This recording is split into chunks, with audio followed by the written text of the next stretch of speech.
Hey everybody, this is Rydo and we're back to video game news. Today is Monday, June 22nd, 2026. Let's scroll down the 24-hour peak card chart as we start to warm up.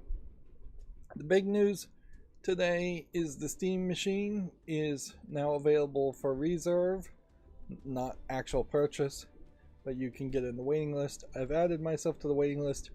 But the reviews I've seen do have certainly some disappointing pricing on the Steam machine. You start at $1,000, you get up to nearly $1,500 if you add a 2 terabyte SSD and a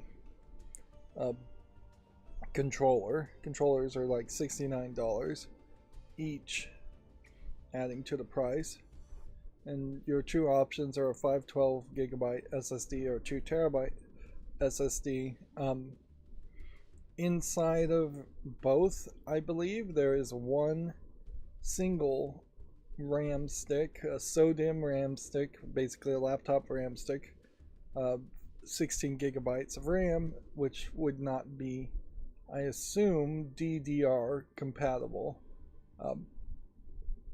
So, if prices of hardware... One second here. I thought I'd stopped that.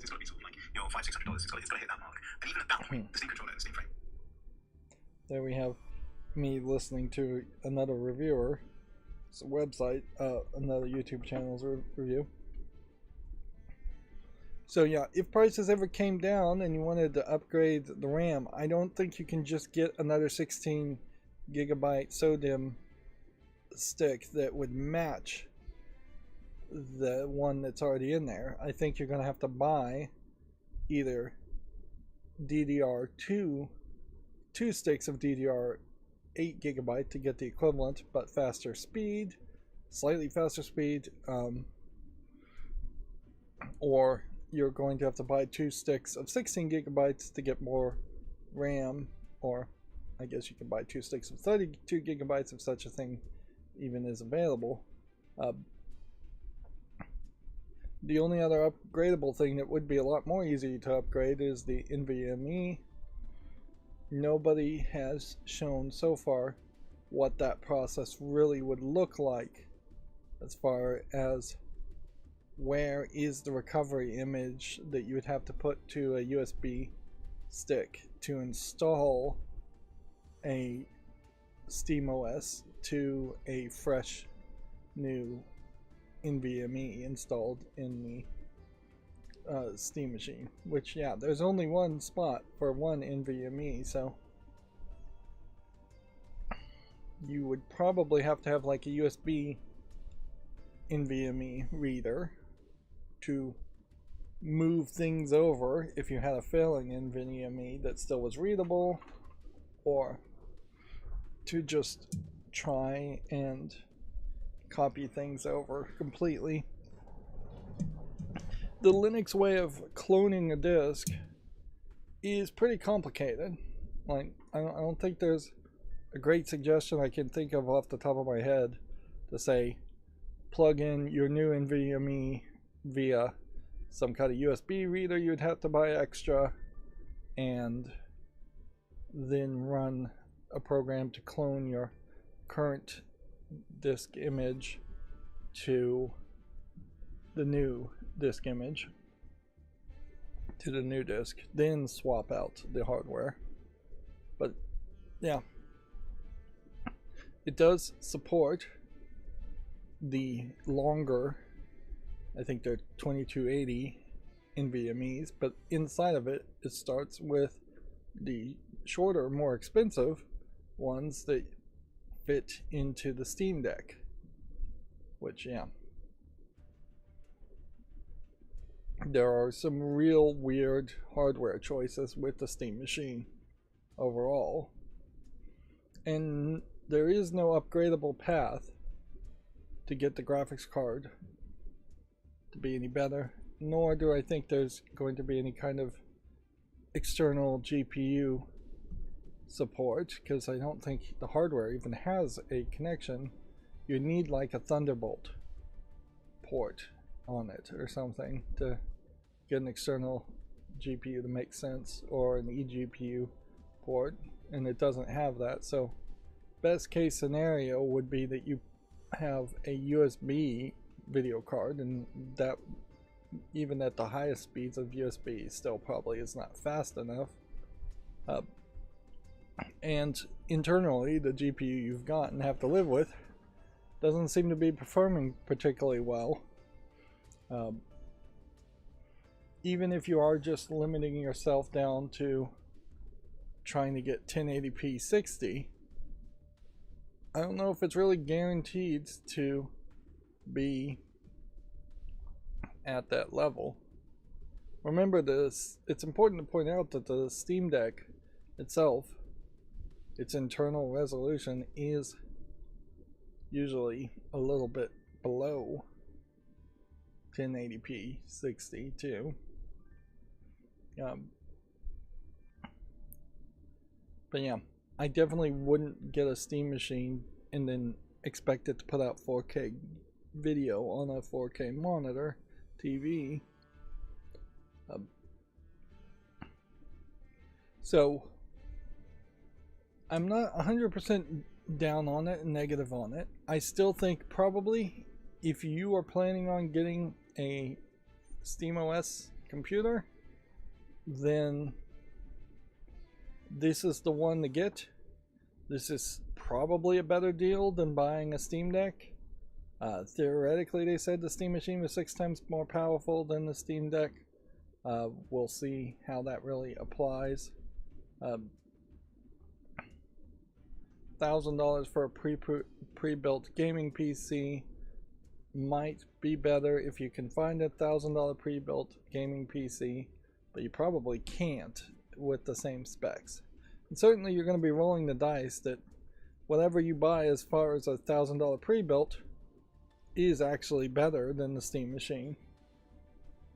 And yeah, you're not going to get anywhere with the amount of support there either. But yeah, if you want to get into PC gaming but you don't want the hassle of buying a PC that is like a gaming pre-built, a gaming PC specifically, then Steam machine still kind of makes sense at $1,000. But I mean, that is certainly the rich person solution. If you wanted to be a content creator, I think for me particularly, it no longer really makes sense to even think of the Steam machine as a backup machine in which I could play games if one of my older computers or all of my other computers broke. Yeah. And yeah, the reusability of the Steam machine will be questionable 5-10 years down the line, as far as can you install any other operating system on it and have it act as anything useful. So yeah, I'm not totally down on it, and I am in the reservation, and I will definitely consider, if I can buy it, to just buy one. But if I was smarter, I'd probably buy one to think about scalping it more than anything else. Not that I want to be a filthy scalper, but it is very much going to come down to if you were going to plug up a Chromebook or a cheap laptop to a TV for just like parties, is really what it comes down to. Or if you have multiple people in the house and you need a secondary PC and you just don't want the secondary PC to be huge. Yeah. What is not being mentioned here is the streaming inside your own house option, which I think people will start to test that too. So if you have a really good computer running Steam, then streaming from the really good computer that's maybe in a bedroom where you don't want people to go to a Steam machine still is viable, I imagine. But that is a pretty weird scenario, too. Yeah, it really feels like a Steam machine is going to be your third, fourth, or fifth computer in a house, which very rarely do you need a third, fourth, or fifth computer in a house. In a lot of cases, you don't even need a second computer that's actually a gaming computer. But yeah, I might very well stupidly buy it still.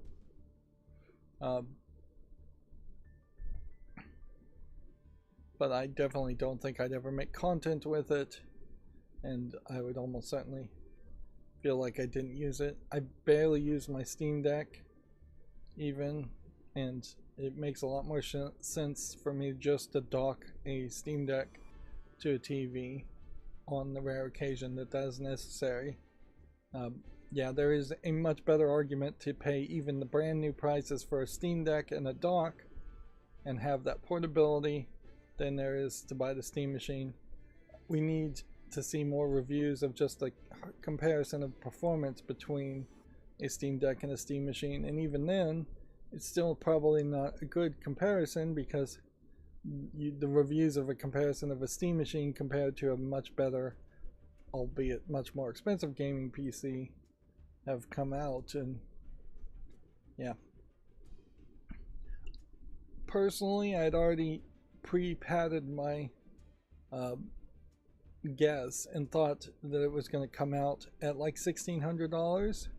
So in my mind, it's $200 cheaper than I thought it was going to be, just due to the RAM shortage and the economy in general. Them getting it down to $1,000 is a psychological price point. But yeah, obviously most people was hoping it would be closer to $600. So there is basically $400 more on there than what most people wanted to pay.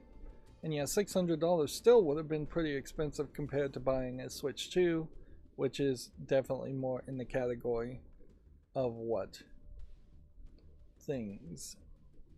people will be looking at. Despite the fact that you buy a Switch 2 and then you're immediately going to be paying pretty high prices for games. But the comparison to the PlayStation is very negative against the Steam Deck too, because you could get a PlayStation 5 and get sales from PSN and get a PSN account, and you still wouldn't be at $1,000. Which, yeah, if Microsoft was a little bit crazy and a little bit genius, Microsoft would swoop in and say, hey, we like the Steam machine, let's subsidize the Steam machine and sell it as the next Xbox. How would they do that? I don't know. Yeah, I have no idea how that would really work.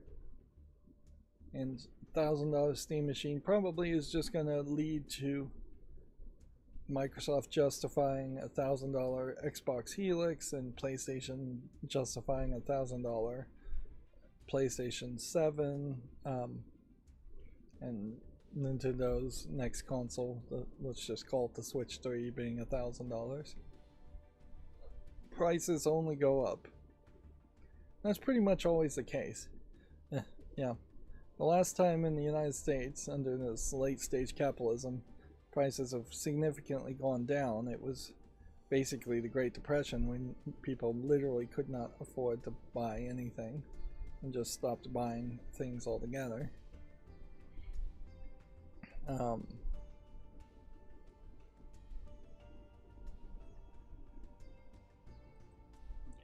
Yeah, and I at the moment don't think that there's too much more to say about the Steam machine.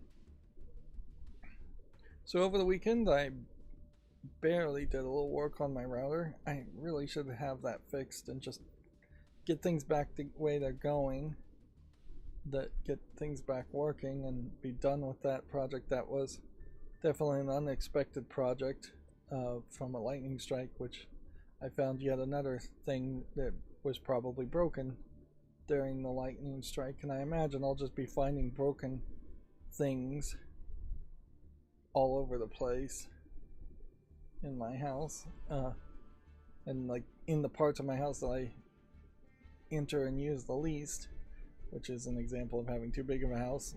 I wouldn't be surprised if there are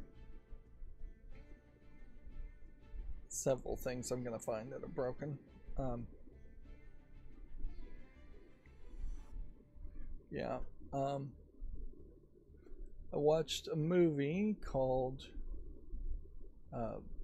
Good Luck, Have Fun, Don't Die, which I will say there's definitely an advantage in watching that movie if you are fairly familiar with video games. There is an interpretation that I feel like might go over the heads of a lot of people that you're supposed to realize, or I realized after watching the movie, that is not outright told to the audience. And if you're familiar with video game tropes in general, I'll spoil one thing. There's a character they call the princess who's dressed up as a princess because that's her job, is she dresses up as a princess for rich girls' birthdays. But yeah, you have a character called the princess. It's very common to have a princess in distress, a damsel in distress, in Super Mario games in particular, but games in general. Which directly they don't actually say too much about video games in the movie, but it is definitely informative. Then I watched another movie called The Vault that I guessed the twist in like 5 minutes. In the first 5 minutes of the movie. It was so obvious. Of course, that is my brain. I'm always looking for twists in movie, and the one thing that will drive me mad is the expectation of twists when there is no twist, when the movie is just straightforward, and it is as it's showing. And yeah, I would say like the I See Dead People movie, Sixth Sense. I didn't see that twist coming because that twist was done very well, and that was much more exciting to see the reveal and experience the reveal when you were supposed to experience the reveal instead of seeing it in the first 5 minutes of the movie. You would have a pretty terrible time if you had already been spoiled on the twist watching Sixth Sense, or if you guessed it in the first few minutes.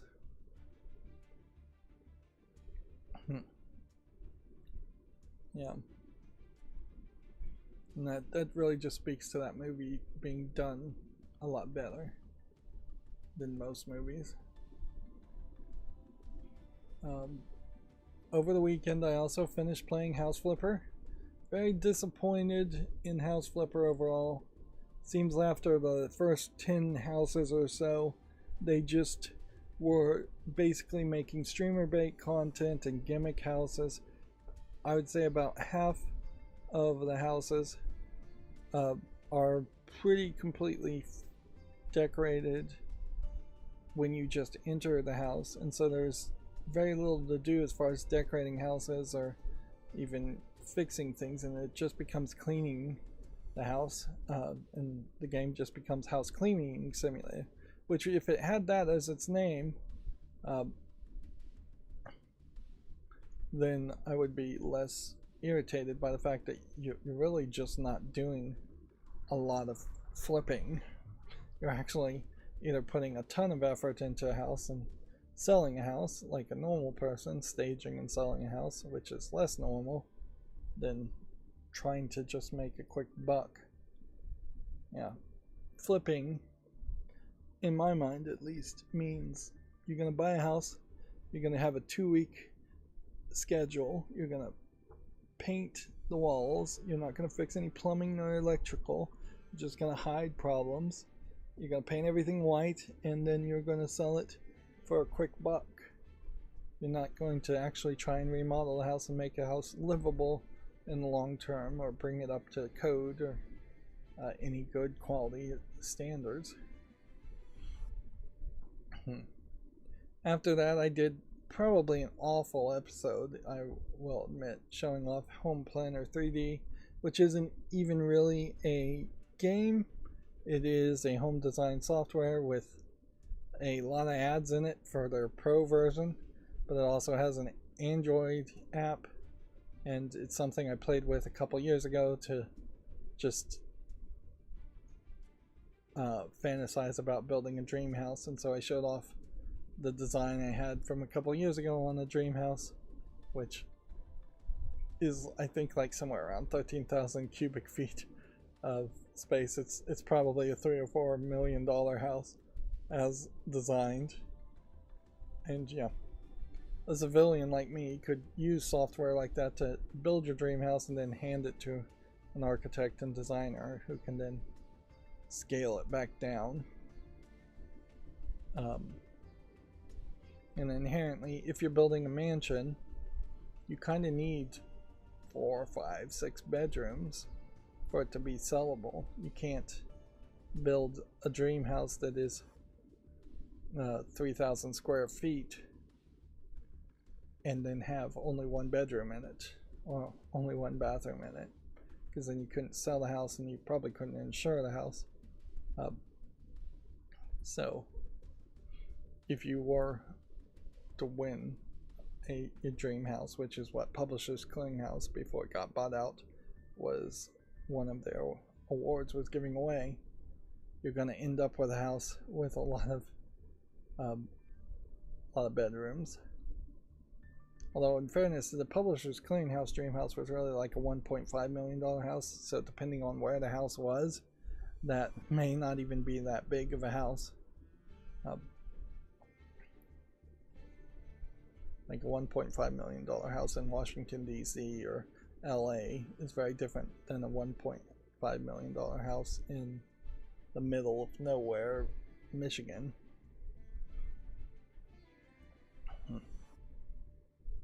And I got some videos scheduled. I also decided I'm going to unlist all of the video game news videos, not particularly the live streams that go out like this, but the recorded versions, the edited versions that don't have the bathroom breaks in them, are just going to go up in an unlisted state. The reason for that is basically getting no views on those at all, and yet they probably are hurting me with the algorithm, because then on a day-to-day basis, a video game news video is coming out, it is not going to people's feeds, so people aren't watching it, and then because of that, the algorithm is not suggesting the other videos that are on my channel. Like, video to video performance is something I need to consider and try and protect. So the hope here is people will watch these live streams and the recorded videos that are coming out, the pre-recorded footage more.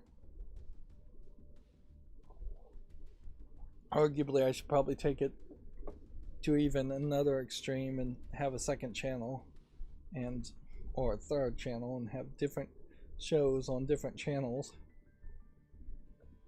But yeah, that's pretty crazy. For me, it really would be have 3 channels to start with.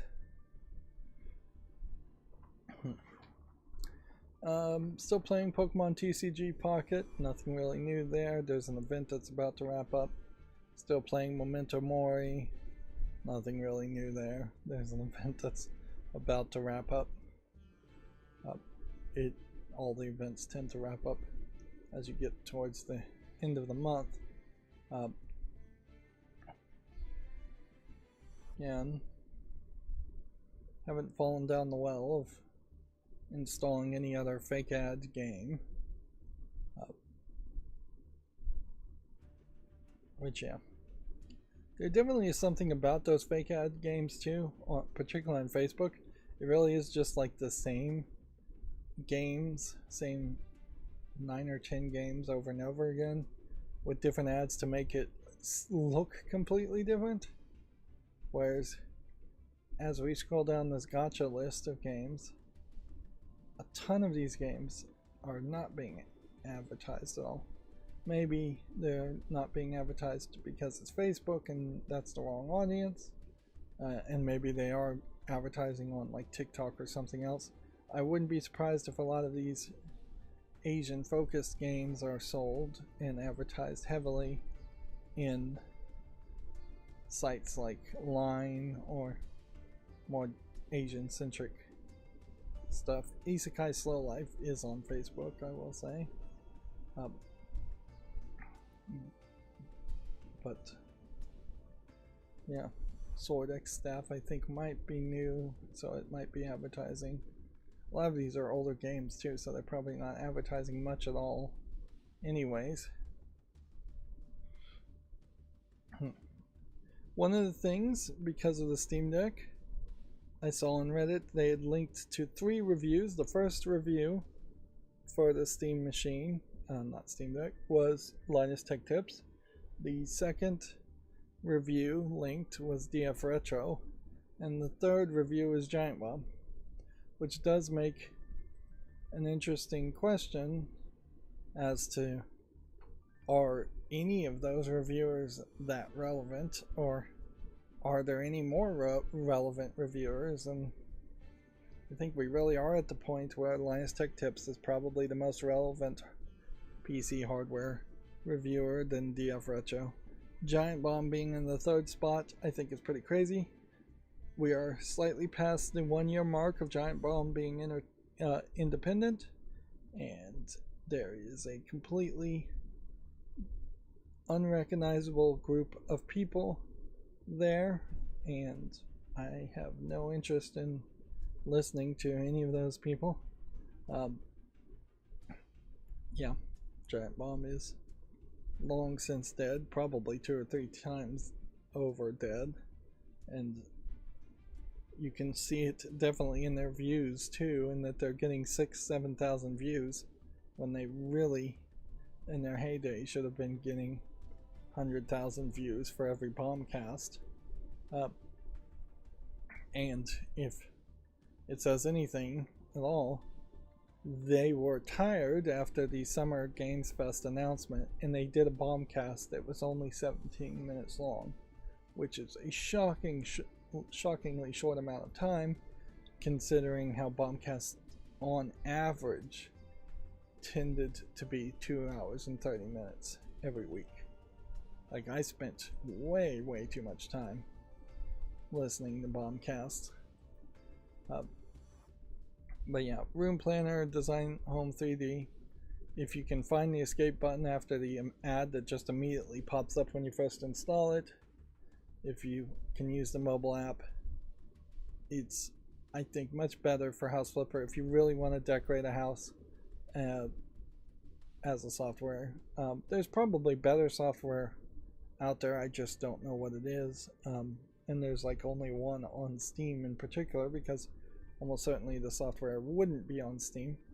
It really should be the case that if you're going to hire a designer, an architect or something, they would have some kind of like pro license on this game, and they would share their account temporarily with you for you to design your house. But yeah, on the logo it says Home Planner, on the name it says Room Planner. The website is roomplannerapps.com. It's really kind of ridiculous. I'm not going to get all the achievements because a lot of them are behind DLC on House Flipper. So that'll be it for me playing House Flipper. Good riddance. And my plan is now to go through the Tex Murphy series next. And after playing all those games, House Flipper for a while, I am a little bit revitalized and excited about playing some different types of games. I suppose we can show off the Steam machine. A lot of these front panels are, I don't believe, actually available at the moment, like that one. I don't think you can actually get, there's a red one and a wood one that you get if you buy the more expensive versions. But that is the only real difference from the more expensive versus the least expensive ones, is whether you get the free faceplates. It definitely was indicated that if you took the faceplate off the front, you would hear more noise, but overall it is, with the faceplate on, very quiet.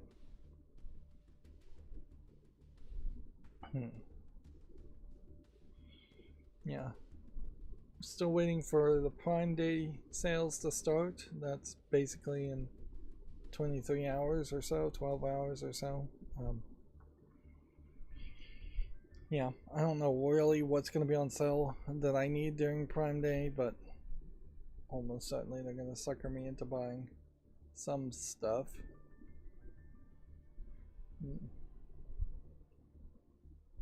Yeah.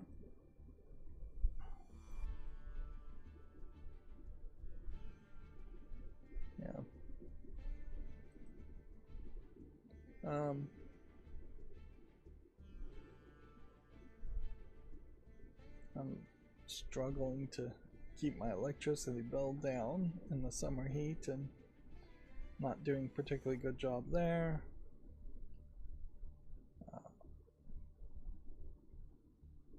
Yeah, I think something else was going on, but I'm probably forgetting it.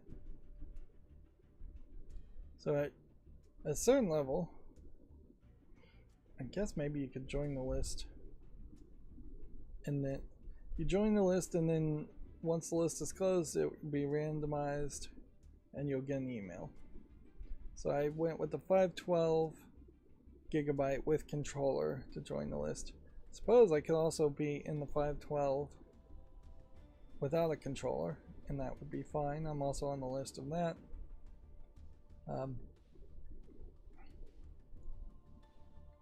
The difference between 512 and 2 terabytes without it is like $300.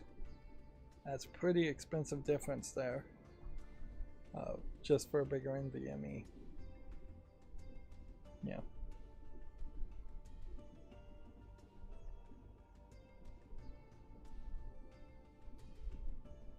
$16 gigabyte DDR. Let's see if we can get more specs.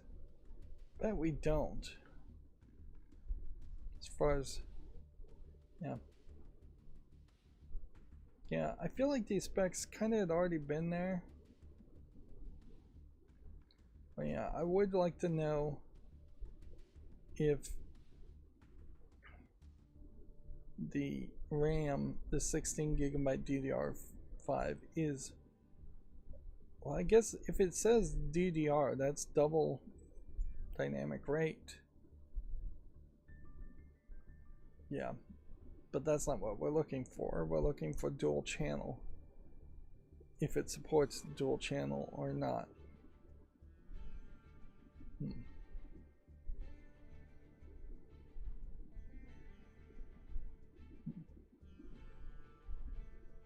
Yeah. And there's no FAQ here answering that question. I kind of also think that there was some room for improvement in this design. This motherboard in particular, I think, could have had some more stuff. Like, the Switch 2 really is pushing the idea of micro SD express cards, just faster connection speed on that. It also would have probably made more sense to have 4 USB connections up front. But they obviously don't have enough channels with the CPU to do that. And an eGPU connection would have also been nice. The Ethernet connection here is what? I think 1 gigabyte. Yeah, gigabit Ethernet. Whereas, yeah, 2.5 to 10 gigabyte connections for might make some sense. Like, this really isn't future thinking. And I would frankly expect that the Steam machine will have an upgraded version come out faster than the Steam Deck has a new version come out. And certainly there's price points there where you could do that, where you could have a Steam Machine Pro come out tomorrow for $1,800 and still it would be as viable to purchase as these are. There's a lot less that absolutely feels like could even be upgraded on a Steam Deck. You're going to get minor incremental improvements on the Steam Deck, whereas the Steam Machine improved version, which is crazy, they literally just announced the Steam Machine when I'm talking about Steam Machine Pro or Steam Machine 2. But yeah, there's definitely stuff you could, extras you could have thrown into a Steam Machine Pro that would potentially help it along.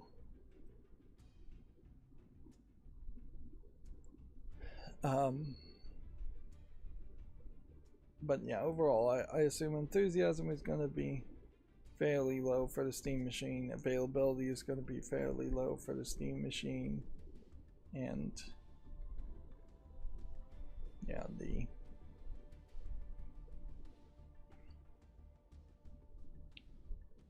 use of it in my case would be very low. Yeah. It is definitely worth also pointing out that unlike a Steam Deck, I can't easily lie in bed and play on a Steam Machine without plugging it into like a TV across the room while my main computer's scheduling videos. Which, yeah, there is definitely a plan to do something there. I suppose it is also worth mentioning, I don't know for certain that having the videos come out as unlisted actually will change how the algorithm treats my channel at all. I might do better to have the videos just private so nobody could see them. Unlisted means that if I added them to a playlist, they still would be visible via the playlist. So again, there might be a trick here where the recorded versions of these live streams, the slightly edited versions of these live streams, would get added automatically to a playlist, and then they would be considered by the algorithm, or maybe they'd get added to the playlist and they wouldn't be considered by the algorithm. Ideally, that would be the scenarios. I could still have the videos on the playlist, but not published to anybody's feed and not considered as the latest video on your channel.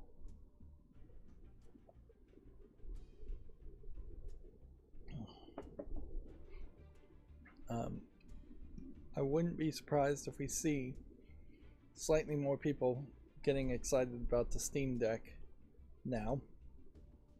I have been telling people to wait till the Steam Machine gets announced and has prices. Now that that has happened, it is now the point where you can be slightly informed and make a decision. And I wouldn't put it as a bad decision to get a cheap Steam Deck if you are cool with what the Steam Deck offers instead of getting a Steam machine. And I wouldn't blame people for getting a Steam machine if they just want something simple that doesn't have Windows associated with it. And I wouldn't blame people getting a PlayStation if they felt a PlayStation was a better deal, or even a Switch 2 if they felt a Switch 2 was a better deal. I think I would probably severely caution people to get a Xbox Series X in particular. At this moment, does not seem like a big deal. Which, yeah, we'll have to look at the news today to see if we get any more news as far as the shuttering of companies and splitting of companies from Xbox. Let's go through the Video Games Chronicle articles. We've, I think, probably talked the Steam machine to death at the moment. It is also, I guess, worth pointing out that Linus Tech Tips, DF Retro, the big people, were given early access to these Steam machines. So what they're saying and what normal people might say, or even small content creators might say, might be fairly different. And so who knows if maybe there's just going to be a different feeling there. First Video Games Chronicle article. Sega plans shift to influencers after Sonic and Shinobi sales disappoint despite strong reviewers. Plus Sega has 2 unannounced flagship IP games coming soon. So that is basically what I was leading to. Is like, yeah, influencers might be more important now. Yeah, if PewDiePie gets a Steam machine and sings its praises, that might be way more important than Linus Tech Tips singing its praises. This is weird because my expectation here is that this Sega sign is getting reflected in a mirror, like right here, but you couldn't really make a mirror reflect an A from all of that. So this is just some weird tiled wall with Sega on it. It looks like a bathroom. Yeah. Sega clearly doesn't really know what they're doing. Using AI, well, it becoming pretty obvious that nobody is going to be enthusiastic or happy about a game using AI and Crazy Taxi in particular. Pushing Virtua Fighter when I don't know if there's really an audience there. Persona 6 almost certainly going to do well. Total War, Warhammer probably going to go well. Total War games in general might go well. But Sonic has always been in this weird situation where it's succeeded better in cartoons and comics and movies than it has in its actual game. What is the most recent Sonic game that they're even really thinking about? Is it the Sonic Crosswords racing game, or is it the Sonic open world game, which was received particularly well? Yeah, Stranger Than Heaven, probably too Japanese centric as a game too. Yeah, Shinobi Art of Vengeance, almost certainly a very Japanese game. This definitely feels like Sega has one of those older Japanese bosses that wants Sega games that are nostalgic to his time and has that kind of nostalgia. And that might sell a certain amount in Japan, but it's not going to sell much at all around the world. Yeah. And they probably are more desperate now because they don't have those arcades in Japan that they were making a ton of money from. COVID pushed them to shut those down. But, and the most recent, like, Sega Bomberman game, for instance, is Sega Bomber Girls with anime girls. So it's just drastically different, and that was received particularly well, I think, in Japan. So yeah, what people want from Sega probably are all new things and fairly different things. Around the world, Pragmata sold in particularly well and was received very, very well. So yeah, they're gonna have to break out of their shell and just say, hey, we can build on the spirit of Sonic and Shinobi games, but we really can't sell Sonic and Shinobi games, which that's a ill omen, certainly for the next Mega Man game too. But yeah, modern Sega needs to be doing completely different things. If Sega had the money, Sega should be hiring all the people that are getting laid off from Microsoft and putting them to work. But I don't know if Sega could really handle employing foreigners, because they would just expect them to work like Japanese workers, and that's not going to happen. I guess I'll leave it at that. The game in development, codenamed OD, has a secret system to help players too scared to keep playing, Kojima says. Kojima shares a new OD image and claims it's scarier than any other game. There is a silhouette of a lady here, and I think there's an implication that somebody might be peeking through here. I don't see anything. Then maybe some creepiness here too.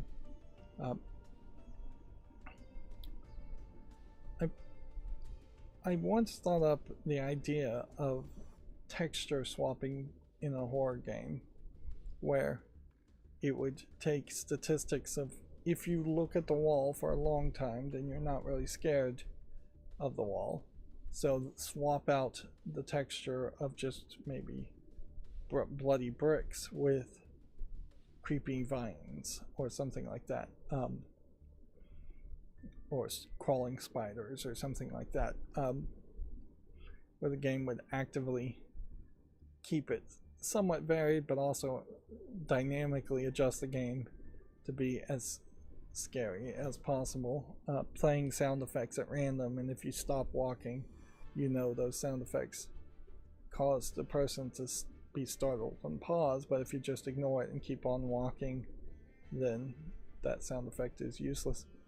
The problem with the idea, I eventually determined, is it probably would make the games too scary, and there really isn't a huge amount of desire for super scary games. Yeah, the Hellraiser game is almost certainly not going to be that scary. And people, when you have to interact with a game, it's a very different experience than just sitting through a movie or closing your eyes and not watching the movie and it's still playing. And so this may very well be a case where OD goes down in the history as a pretty big failure, just because it sells itself as a super scary game and people don't want to play it. Or it is a really scary game and people don't play it all the way through. This was a deal signed by Phil Spencer, former Xbox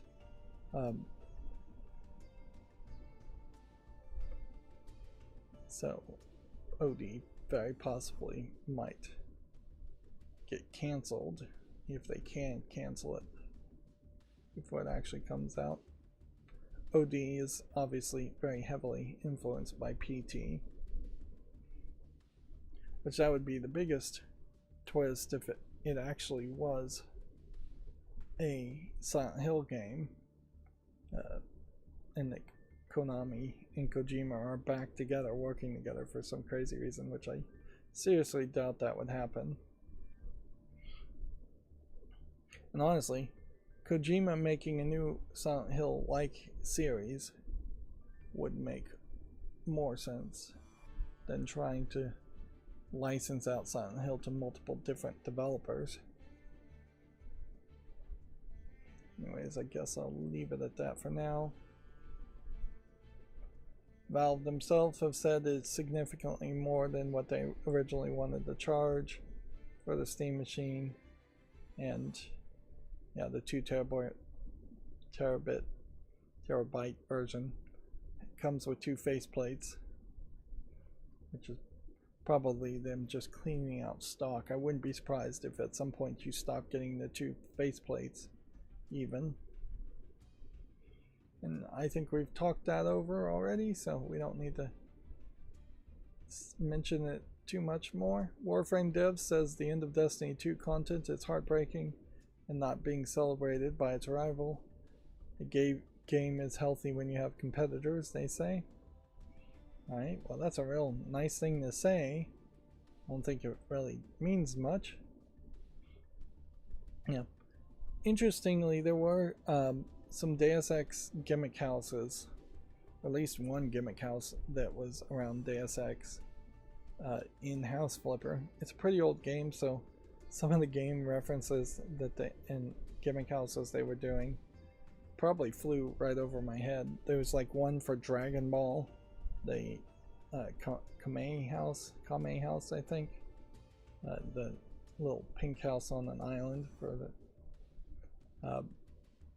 from Dragon Ball, and then the Home Alone house was in there. But then there was a mobster movie house, and I don't watch mobster movie houses, so I don't know. And there was one for the Breaking Bad house, and I haven't watched the Breaking Bad house, so I didn't get the references there. And then there was a lot of gimmick houses in House Flipper that were Halloween houses, so the houses were haunted, and you'd get this pop-up, we can remove the curse, or you can just play it haunted before you even started the house. And like one of them was, I'm pretty sure, inspired by Silent Hill The Room, which is like Silent Hill 4 or 5, a very lesser known game. And then one of them just looked like a vampire castle, which oddly the vampire castle was the most nicely decorated of all the houses in the game. But yeah, they definitely lost their focus in House Flipper and started just doing more and more gimmicks and less of adding things you could decorate or improving the interface in any way. And all the DLC for House Flipper really shows that, because it just adds new gameplay elements and mechanics instead of improving on what already exists there. Moving on, the former Eidos Montreal manager says industry bosses are much more Excel than passion driven these days. They don't have the same DNA of the decision makers of 15 years ago. Suppose that is a longer way of saying video games are just becoming more corporate and profit driven instead of passion driven, focus, artistic driven. And yeah, that's very believable, although I don't know if there's anything really else to say from that. Yeah, the game industry definitely seems, particularly Ubisoft, seems to be less interested in prestige driven games. Otherwise they would have actually remade Prince of Persia Sands of Times or remastered those games instead of just teasing that. They definitely wouldn't have had some second party, third party developers make a game and just slap Prince of Persia over the title, even though it very obviously wasn't the Prince of Persia you expected to see. It wasn't. Yeah. I guess I'll leave it at that. Next story. This era has come to a close, quote unquote. Unreal Engine veteran leaves. Epic Games says the industry is at a pivotal point.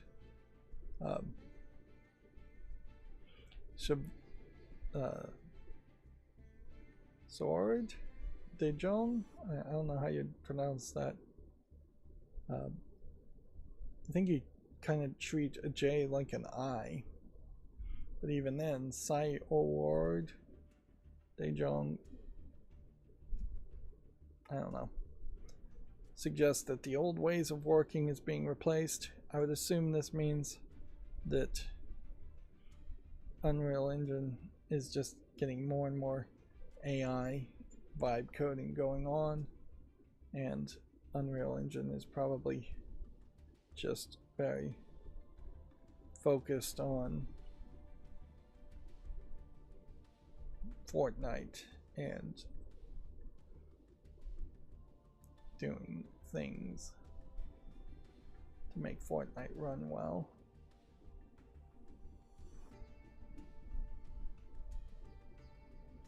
But yeah, he's been with Unreal Engine for 27 years, and I guess Unreal Engine got bought by Epic Games 12 years ago, which means he's probably close to retiring anyways. And certainly Unreal Engine 6 probably does look like just a daunting new thing to start working on. So I can't help but feel like this person is just really at retirement age. But they did certainly say Unreal Engine 6 is just going to have a ton of AI large language modules in it. So I could certainly see him not really wanting to have a part of that. What I would love to see is if this person joined the open source project of Godot and started contributing code there. Him being involved at all would be a boon, unless there is some controversy around him I'm unaware of, and his understanding of engine development probably would help quite a bit. But I also wouldn't be surprised if Unreal Engine and Epic Games actively sued him if he did start working on an open source project. As crazy as it might seem, what is in the head of an employee is not always belonging to a former employee. So 27 years of working at a company and learning things creates a scenario where Unreal Engine could say he's just copying code that belongs to us, and that the Godot engine then would have copyrighted code in it.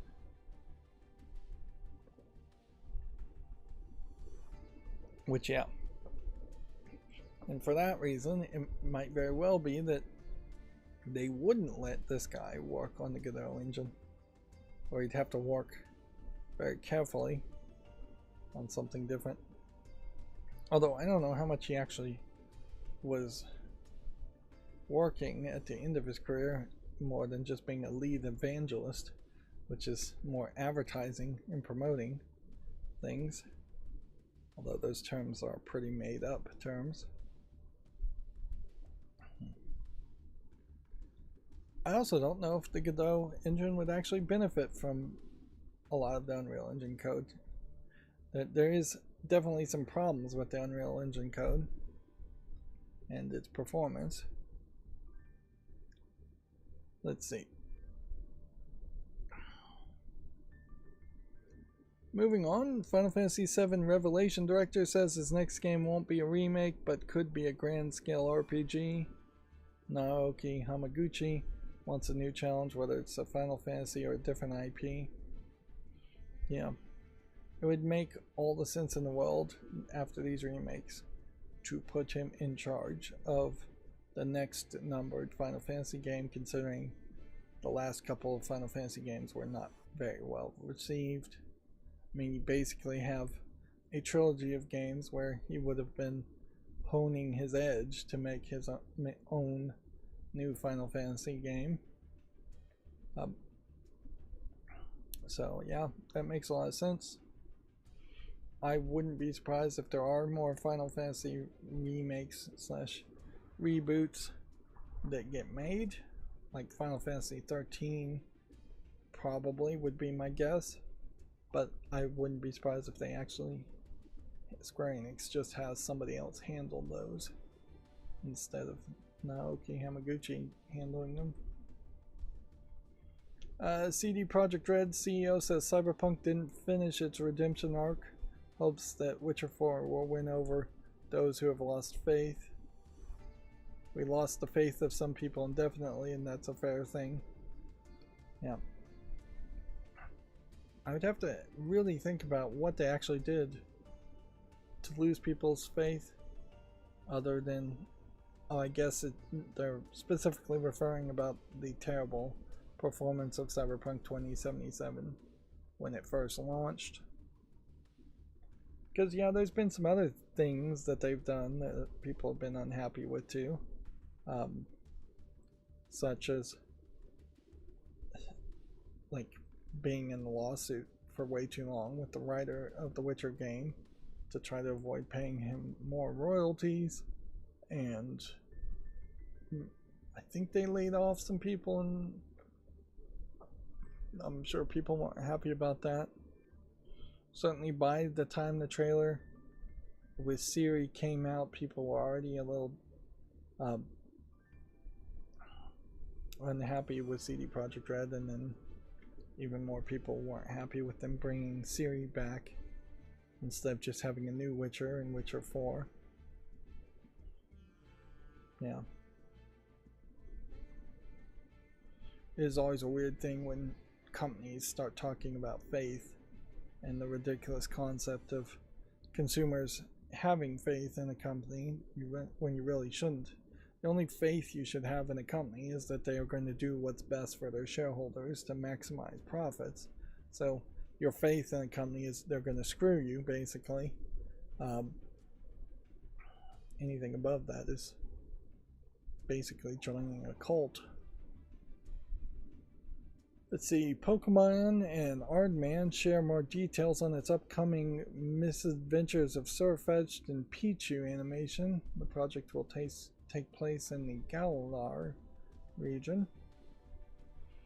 I missed this one. Yeah, I didn't even see anything about this. I also have no idea who Aardman is. Makes stop-motion animation projects featuring characters such as Wallace and Gromit, Shaun the Sheep, Timmy Time, and Morph. So he's a stop-motion animation person. Cool. So he's probably a decent person to have partnered with to make a Pikachu side thing. Or a Pokemon side thing. Definitely feels like there was a point, and this may not even be the direction that the Pokemon company is going now, but it definitely feels like there was a point where they were just trying to license and make as much money on Pokemon as possible, possibly because they anticipate that they're going to lose Game Freak as the Pokemon developer and run into some real roughness when they can't find somebody else to make Pokemon games. Which at this point they should just hire Pocket Pair, the maker of Palworld, to make the next Pokemon game. Maybe they were somewhat in that negotiation, and the negotiation fell apart, and that's why Palworld even exists. But yeah, I would heavily expect that Game Freak is eventually going to stop being the company in charge of making Pokemon games, and somebody else is going to step in. I'd be a little surprised if somebody else stepped in and it was terrible, but it may very well be terrible in the fact that Nintendo may just not be giving enough budget for these Pokemon games in the first place.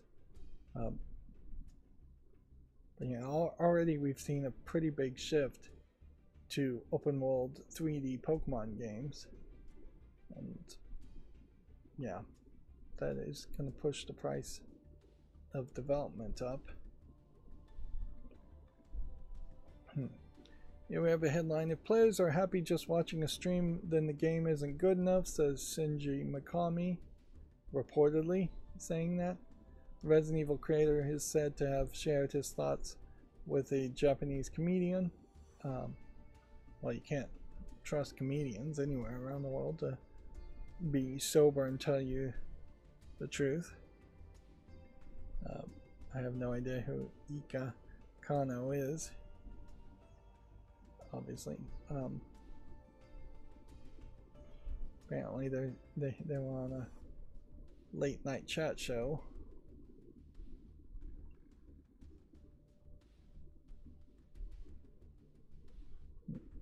One of my Resident Evil videos was age restricted, which I uploaded the Resident Evil videos probably a month ago or so, but they haven't come out yet, and so nobody's seen them. I don't really have too much of a problem with that though. Like, Resident Evil 2 is probably something that should be age restricted. Sure, that hurts your visibility and monetization possibilities a little bit, but it is a fairly accurate thing, and as long as it isn't a community guideline strike, I'm fine with it. They definitely are, I think, trying to just age restrict things more than hand out strikes, because people definitely freak out when they get strikes and dispute it a lot more. And yeah, it certainly wouldn't be the first time a horror game on my channel had one episode out of the entire long play that was age restricted. Yeah.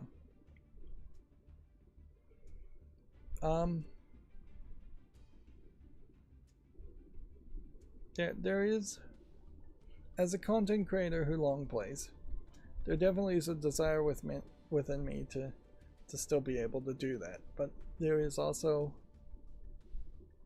certainly a unfairness in that some games, like kinetic visual novels, are going to just be almost exactly the same experience when somebody plays the game and does no commentary and basically isn't following the fair use guidelines. They're not adding commentary, they're not critiquing, they're not reviewing the game you're playing. I try very hard to be within fair use and just constantly adding commentary and critiquing and reviewing while doing my pre-recorded videos. I've been doing it for a long time, so maybe I'm not putting the best commentary or even that much commentary in a lot of times. Playing House Flipper, for instance, I definitely noticed there were times when I was just getting completely silent for a minute or so, but yeah. My experience in House Flipper definitely would be very different than someone else's experience in House Flipper. But if I was doing a kinetic visual novel, my experience would be pretty close to someone else's, particularly if it was just a no commentary playthrough.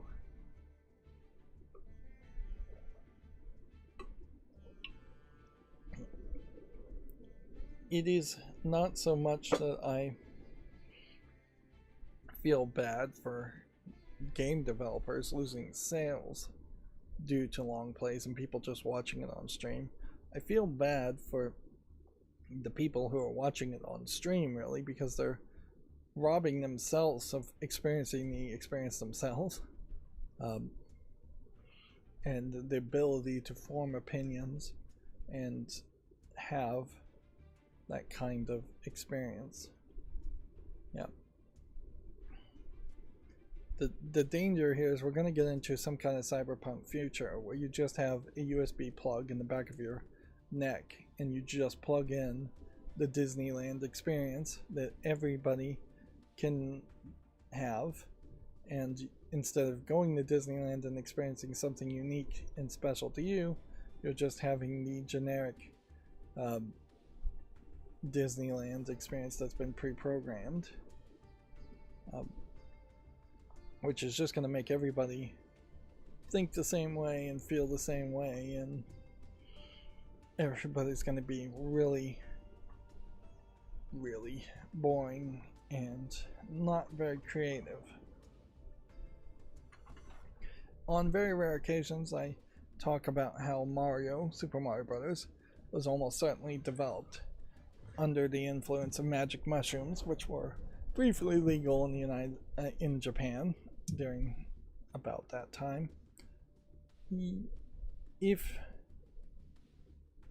that altered, unique experience of being on magic mushrooms had not influenced the developers of Super Mario Brothers, we wouldn't have had Super Mario Brothers. Arguably, the entirety of human intelligence is thought to be because a bunch of primordial men, apes, got drunk on fermented fruit, and that changed the way they thought and gave them a level of creativity and a different experience. On the other hand, if you did have a USB port in the back of your head and then that was your way to gain a massive amount of education really fast, that would be really cool. Like, I don't know what you would do with kids at that point, but certainly if it was put this in your head and congratulations, you're now a PhD level doctor, go out there and start doing surgery at the age of 12, that would be cool. That is basically the thought of that show Dollhouse, although Dollhouse really didn't play with the thought as much as they just made some silly episodes around that thought.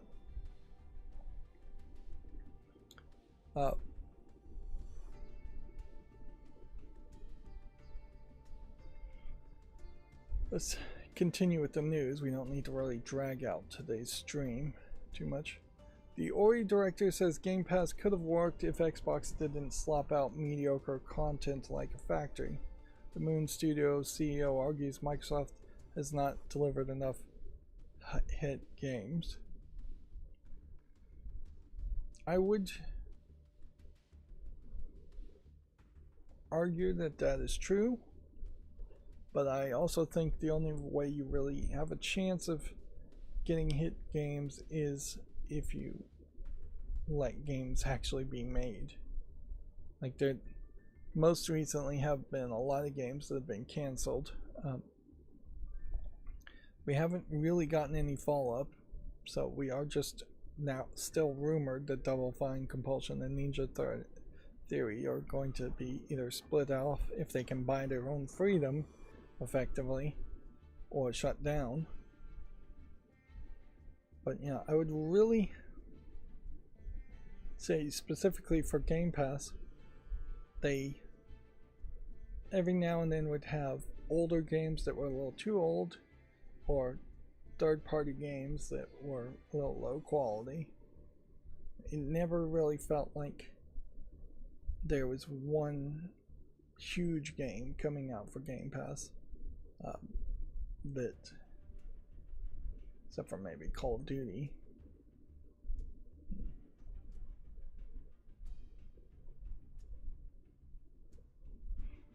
So Game Pass apparently has become, quote, a little like communism because it's not giving developers a strong incentive to roll up their sleeves and go the extra mile.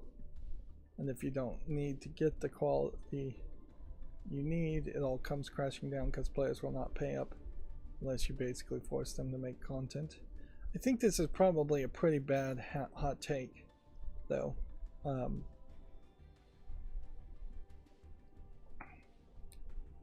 Because really Game Pass was considered a major success until they raised the price of Game Pass, and price made the huge difference there. And yeah.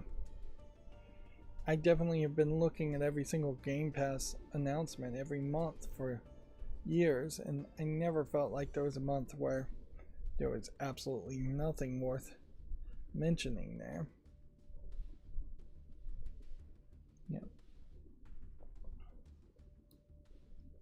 So yeah, I think this is probably too much of a hot take for me to really agree with. If Game Pass was noticeably failing and they hadn't raised their price, then I could agree with that, but yeah.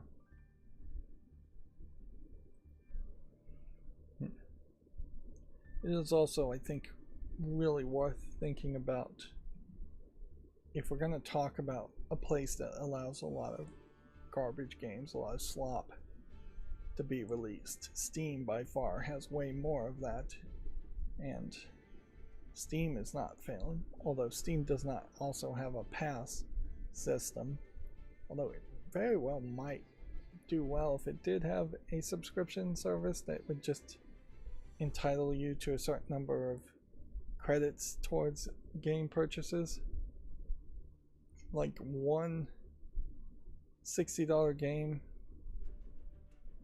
worth of credits each month would do people very well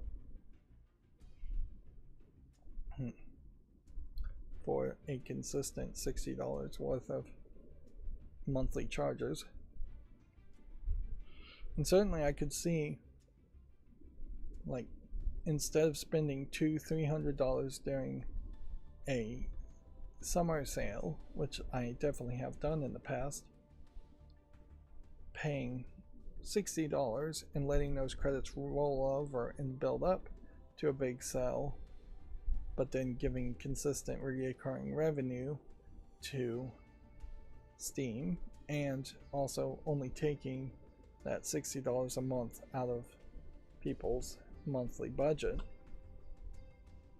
It's probably a bad thing, because then you're basically pre-ordering at that point, but I could see a scheme like that happening. Speaking of schemes, unfortunately, the hope was also with the Steam machine that you would be given a credit or something to buy actual games on the Steam store, which, yeah, I think that certainly might be one way in which they might lower the price without actually lowering the price. Is that they will say, if you buy a Steam machine next Christmas, it might still be $1,000, but you might get $100 worth of store credit that can only be bought on Steam.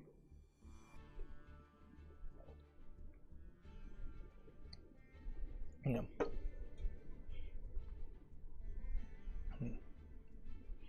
Let's see. PlayStation's PC port era appears over as Sony scrubs key policy language.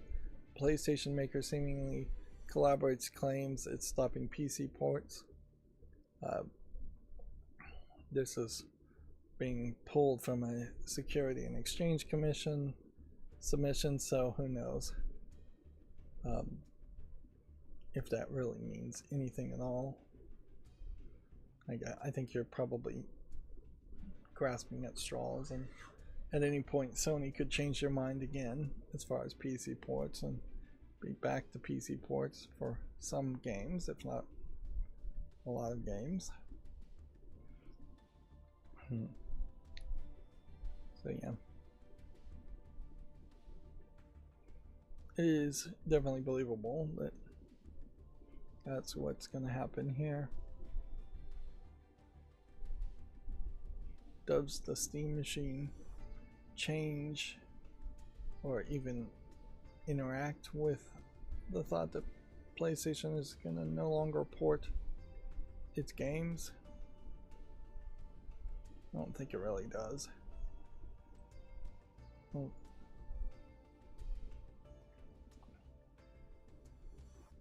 okay, here's some news I hadn't heard.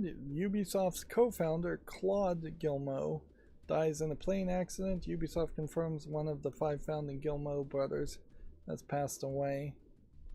I did not realize there was more than one Gilmo on that generation of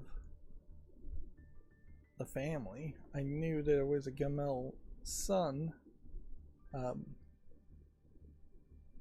yeah, for the most part, we've always been talking about Yves Gilmo.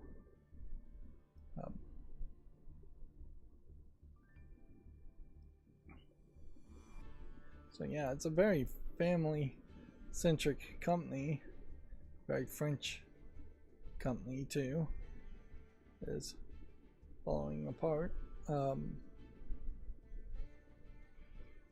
Rich people dying in small aircraft, light aircrafts, happens more often than you would think, and certainly the percentage of people who aren't rich in light aircraft is almost zero. So there is a skewing there. But yeah, this is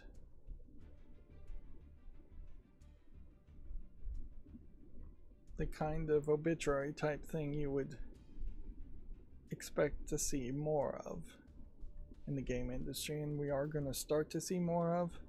But also there is a lot of older people who just get laid off and leave the game industry before they die instead of actually staying in the game industry. And yeah, but yeah, the game industry itself has been around long enough for people to be passing away from just average age related issues. 69 years old in a light aircraft is probably not a good idea, and frankly getting in airplanes at all is not a good idea.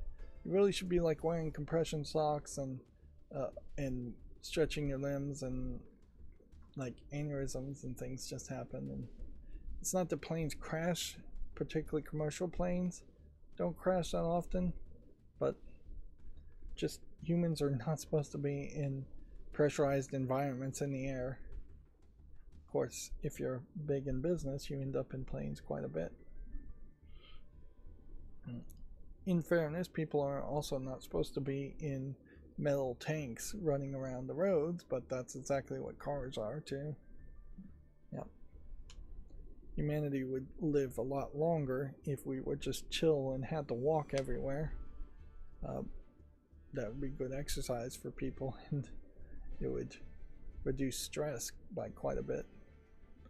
Depending or not, if the places you're walking are full of smog, that might kill a bunch of people. Moving on, I'm rambling. Let's go through the Gematsu articles. Sonic the Hedgehog's 35th birthday livestream is set for June 23rd. Yeah.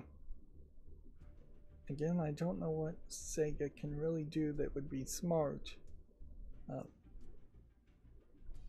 with Sonic. They kind of need Sonic as a mascot, but they maybe don't really need to make games around Sonic. And we can see in this event there is a long list of people, none of which I recognize, that I assume are streamers slash influencers. There's going to be gameplay, activities, music, and more. Maybe no actual announcements for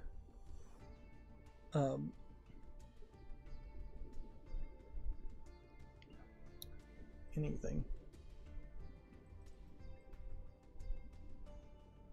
I'm just gonna do something stupid here and see if the AI response can answer me on day one. Almost certainly the answer is no, not with any certainty anyways. So I'm gonna type in, is the Steam machine RAM tool channel compatible?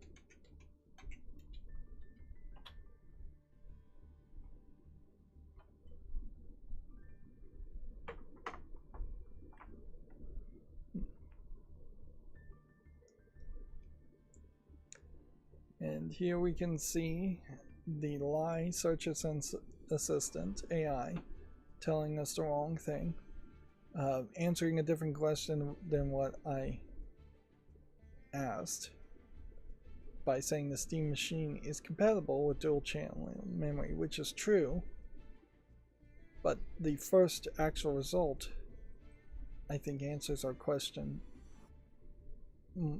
accurately. I opened it here, which is Valve explains why the Steam machine is shipping with single channel DDR5 memory.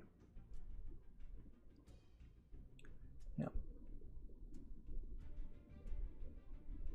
I do think I am also going to just abandon the Twitter links in my descriptions going forward, because they still are just Twitter links.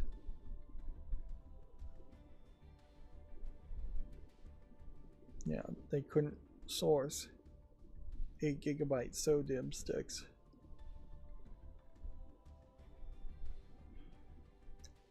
Yeah.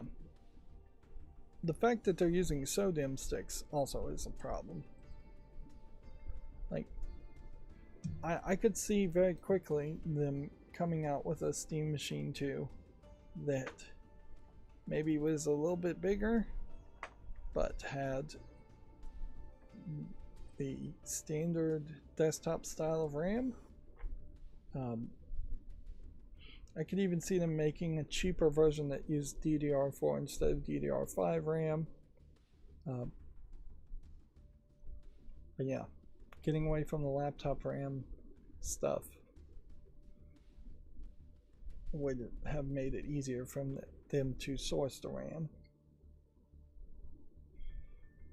But we really still need a new standard for desktop RAM for DDR7, DDR6 sticks anyways.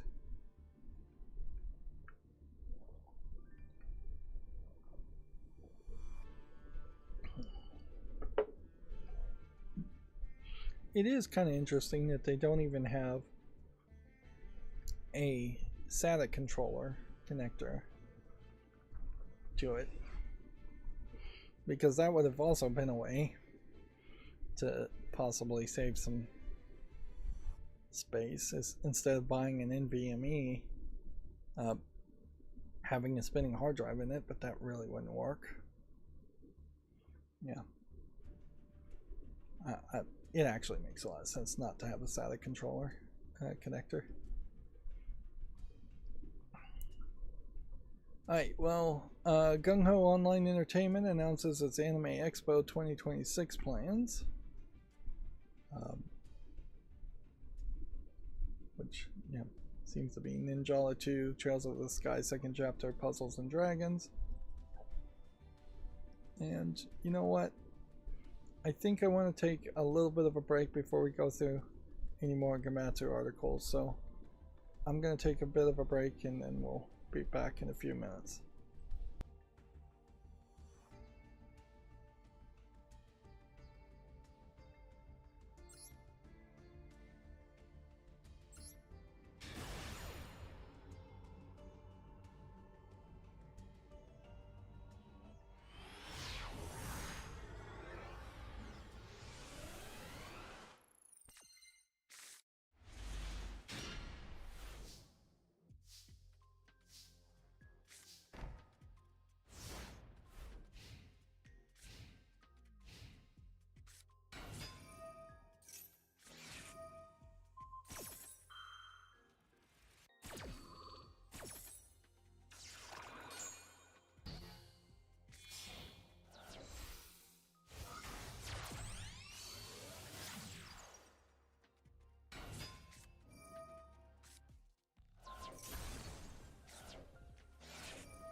Okay, I'm back. Sorry about this. So, with the talk of the Steam machine, I was able to see a slickdeals.net offering that is very valid, I think, to compare to it. So, I talk about slickdeals.net, but I don't show it very much. And that is not what this website is, because I didn't add an S at the end. This is the website. So no, I'm not talking about Volume 2 of Ninja Turtles. We are 7 hours away from the Prime Day sale, so a lot of sales are about to happen. But this is the one I wanted to show. And I clicked on it, and what just happened? It opened a new page. Okay. So, here we have an iBuyPower Y40 desktop pre-built, which, in fairness, is $800 more than what the $1,000 512 terabyte was. That being said, you are getting with this a Ryzen 7 9800 X3D CPU, which is almost certainly way better than what the Steam machine is. You're getting 16 gigabytes more, 32 gigabytes of RAM, which I would assume are 2 sticks, not just one. And this is from Walmart, by the way. So you're straight up buying this from Walmart. This is marked as a suggested price of $2,500. You're getting 1 terabyte SSD instead of a 512 gigabytes, so double the storage space for not really double the price. And specifically, I don't know where the 9070 XT would land, but almost certainly it would perform a lot better than the Steam machine. Now, what you're not getting in this is SteamOS. So you are going to have to jump through some hoops to install Bazite or Cache instead, like you would install any other Linux operating system. It's not that hard, but it is going to be the case that this starts with Windows 11 Home, but then you, I guess, are getting a free copy of Windows that you don't have to then go pirate or buy, so that you could play any kind of DRM'd games too, and dual boot. The only real feature that this pre-built computer wouldn't have in connection would be the ability for the Steam controller to press the Steam button and power on the Steam machine and the Steam TV. Although honestly, the Steam machine probably is only going to be in sleep mode and never actually fully powered off, and I bet the Steam button wouldn't actually turn it on if it was fully powered off. As far as ports go, there are 4 USB ports on the Steam machine. There is no less than 11 USB ports on this computer, and there's only one display port out on the Steam machine, where there are 3 display ports out. So multiple monitors. I guess we didn't even really think about that. There literally would be no way to do multiple monitors on the Steam machine unless it can send different signals to the HDMI and the display port, which it probably could do that, but at most that's going to connect you to 2 things, not potentially 4 monitors. And while you might get a 2x2 matrix box to take a 4K signal or take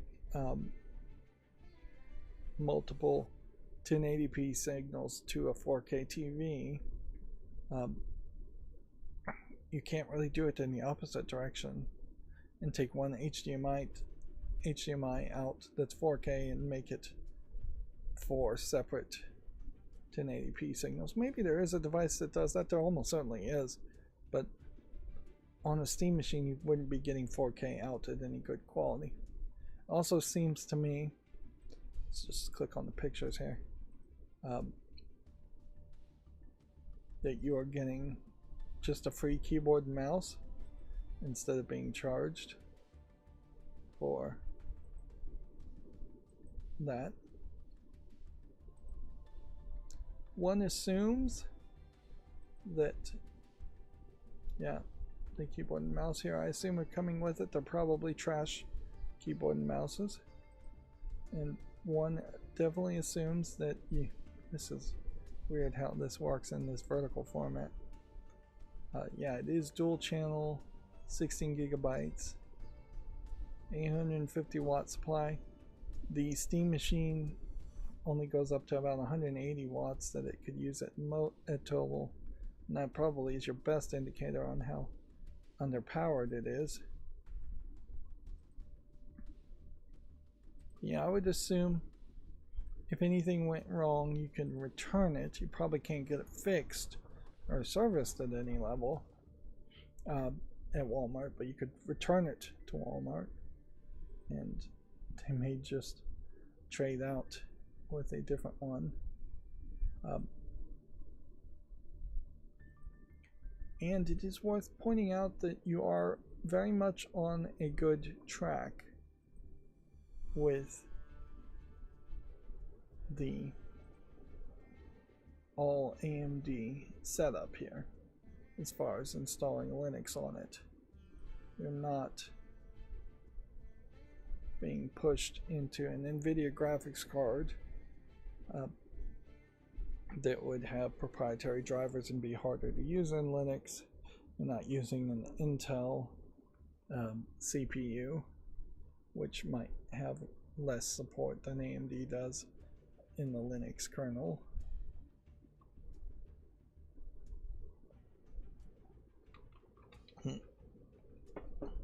Because this is a real PC, if you wanted to throw in more RAM, there's extra slots. Notice that that it is when dual channel, you usually put it in the second or fourth or the first and third, read your manual to know for sure, but you don't put two next to each other in dual channel. And it still may be the case that if you put 4 dual channels in there, it would actually slow down the RAM speed for that extra storage. So if you plan on having 4 sticks in there, consider that. That's usually quad channels, what you're looking for at that point as far as the capability on the motherboard. Yeah, there's probably another slot for a graphics card if you wanted a secondary graphics card for some reason. So yeah, long story short, the calculation starts to change more at $1,000 versus $600. If they had gotten it down to $600, $700, even $800, you wouldn't have Walmart style lap computers that would be viable thoughts as far as pre-built.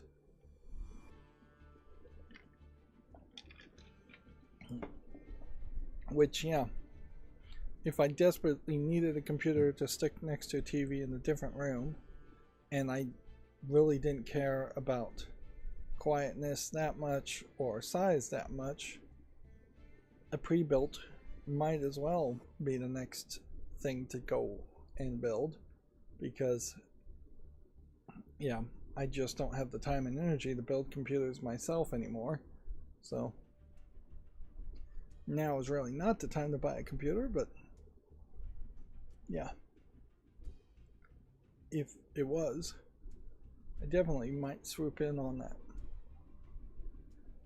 Okay, let's get back to the Gematsu articles now after that side ramble. Honkai Nexus Anima Evolution Test begins July 9th. I guess I'll leave it at that. Tears of Metal launches in early access for PC on July 22nd. Blue Reflection Quartet second trailer and pre-orders are now available. It has been a fairly long amount of time since Blue Reflection Quartet was first announced.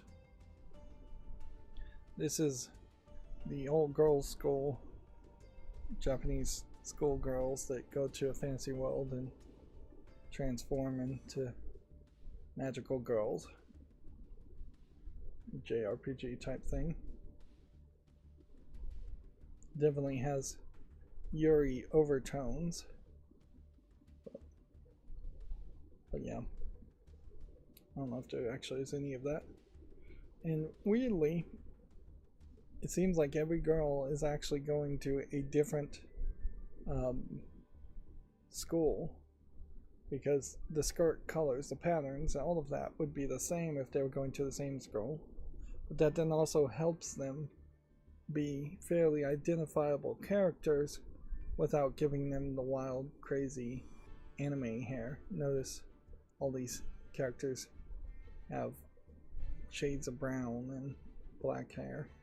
And honestly, if they were really Japanese, all their hair color would be black.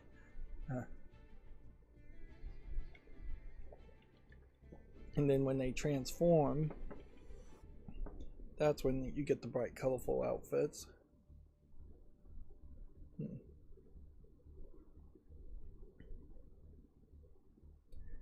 Weirdly, I guess this is probably the closest thing to something like a Sailor Moon made for girls type game. Which there definitely should be more of that. But there isn't. It is perhaps unique that it's Koei Tecmo doing it. Or maybe it's because it's Koei Tecmo that they're experimenting with that. It might be just the beginnings of a realization that girls actually do play video games, or Japanese girls that actually do play video games. Yeah. Blue Reflection Quartet is the entire Blue Reflection series combined into one, so it's not like it's actually the newest game in the series. It's a bundling, one would hope, slight remaster.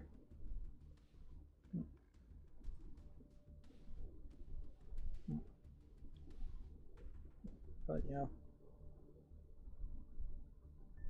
I don't really feel like the Blue Reflection series has sold particularly well separately in the past. Let's see. Rose and Camilla Collection Online Battle Mode update launches June 22nd. I vaguely recall this game, but I don't really know if it came out for Steam. It seems it's... No, it only came out on the Switch.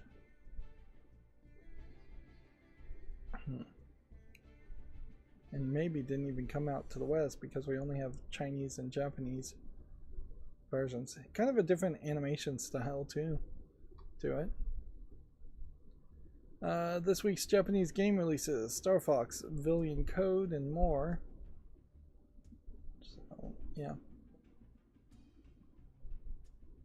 What actually is getting released in Japan only helps foreigners like me a little bit, in that it is a decent list of what is actually getting released worldwide, but it certainly is a very curated list too.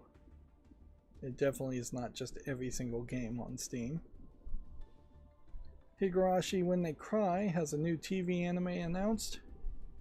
I do think some of these kind of dark horror games, that a lot of which were made in RPG Maker, are moving over to being animes instead of staying in the video game realm, because there's very possibly less censorship happening in the anime realm than there is in the video game realm these days, and it would just be kind of a natural path. These interactive horror experiences in video game form are probably not the best way to tell a horror story.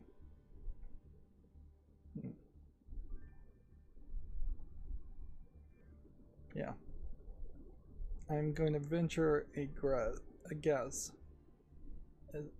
having not actually played any of these series, which have been coming out for 20 years now.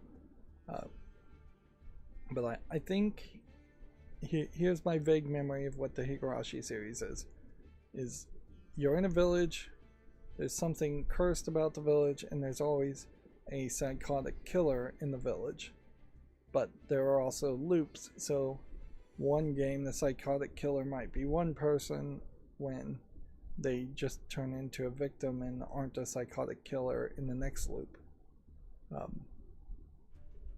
And so there's kind of this horror mystery aspect to it.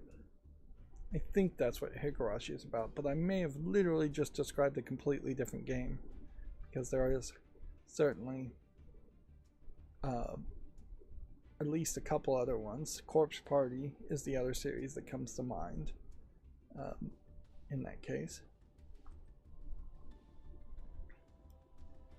Let's see, the 2 Point Museum and Dave the Diver collaboration update is now available. Check that out if you're interested. That is a lot of text for a press release. 2 Point Museum, extremely popular, overwhelmingly positive. The very last house in House Flipper is a gimmick house of a museum. It's not actually a house at all. And the house before then was a castle, so not really a house either. But yeah, it really was the ultimate culmination of they really did not know what they were doing, or they had lost interest in actually making houses.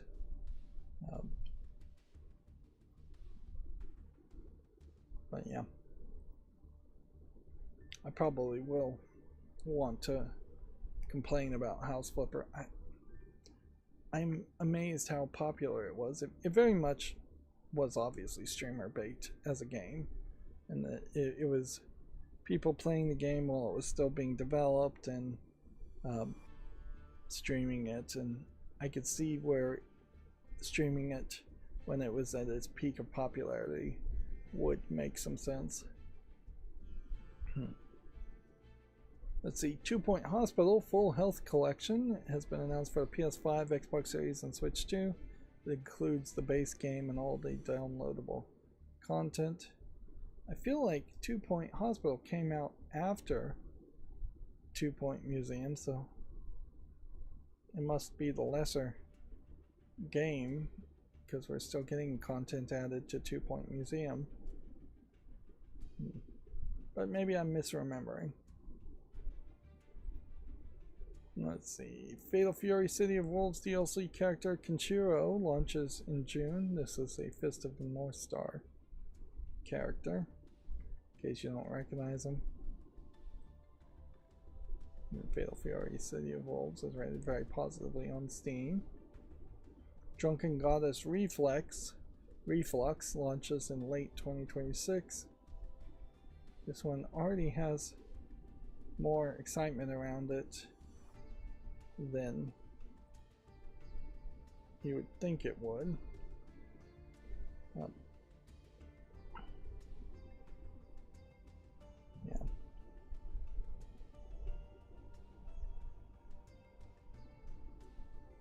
This is a very Japanese game, I would say. Just the idea of drinking to excess as a fun pastime and drinking towards drunkenness is something certainly a lot of Japanese salarymen seem to be engaged in a lot more.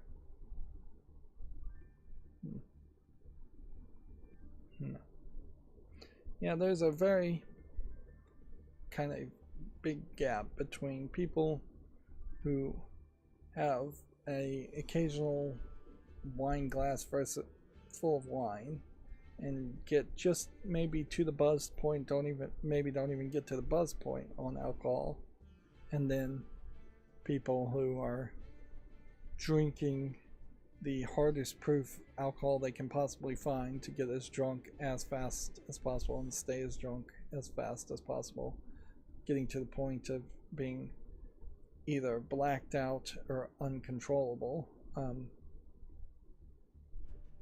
Yeah. And one of those persons is fun to be around, and one of those persons is a baby that needs to be babysat.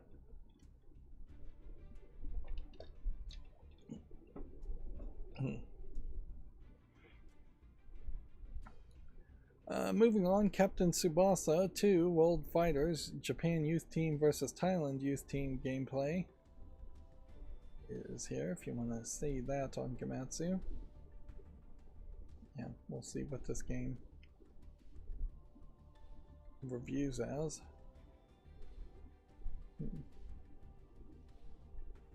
And then, yeah. Drunken Goddess Reflux on Steam here is tagged as a hentai game. I don't know if it really has that as a tag appropriately or not, but I will not show it on YouTube just out of safety. Oh, by the way, Patreon just emailed me telling me that I have to combine 2 accounts.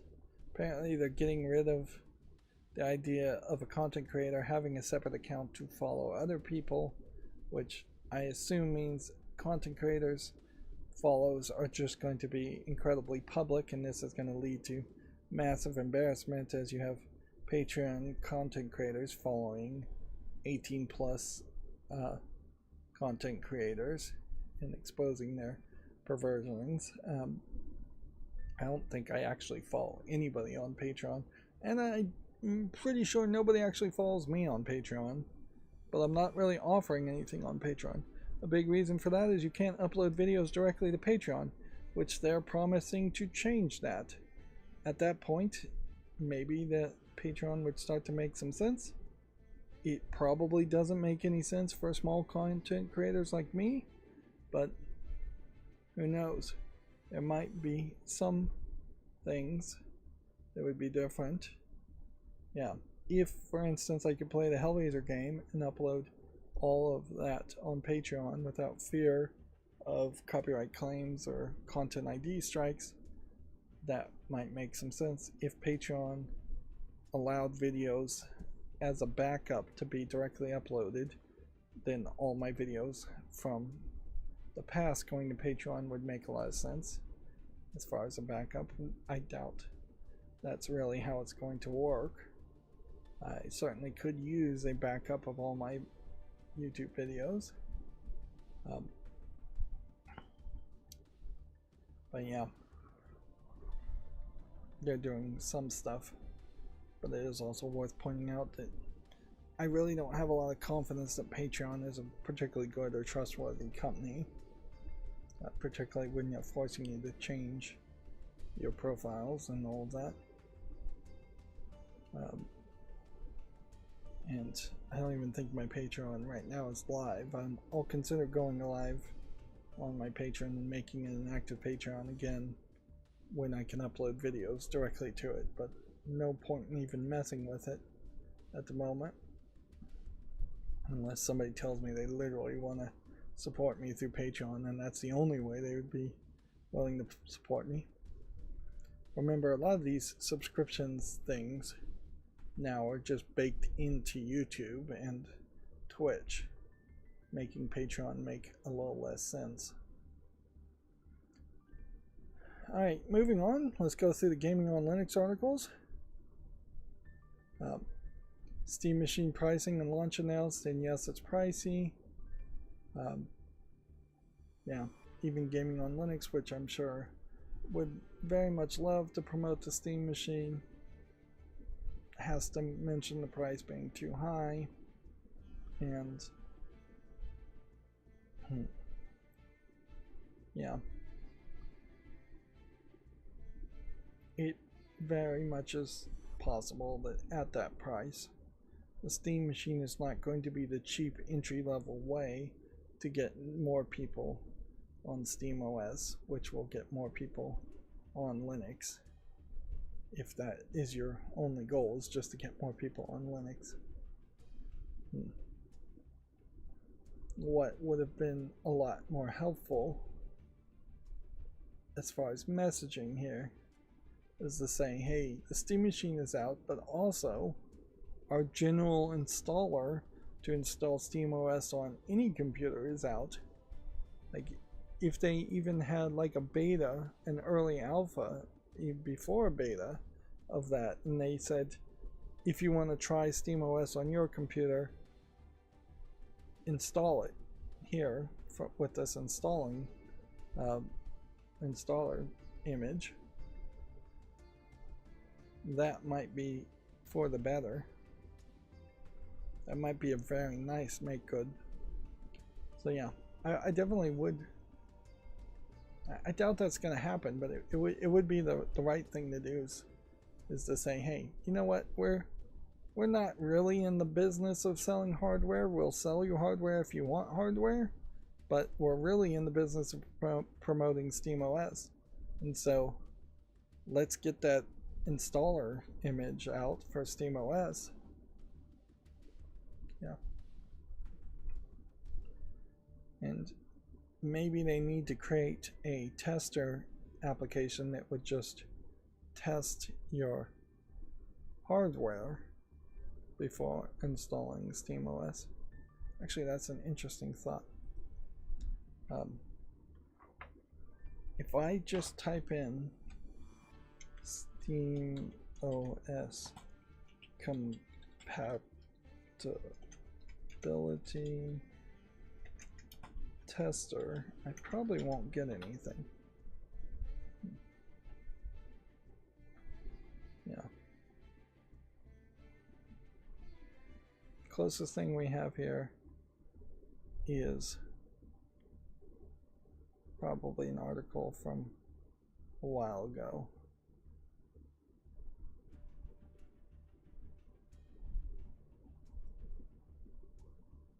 And we'll see what AI lies about it. Yeah, AI again lies to us and gives us a different answer than what we're asking. It's talking about Steam Deck Verified.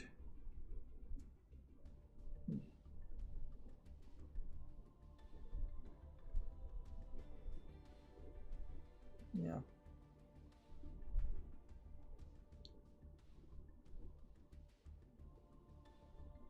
This Check My Deck might be interesting to tell you what games in your library are compatible with Steam OS, but that's not really what you need to know. Yeah, this is from the May 12th of 2025. Yeah.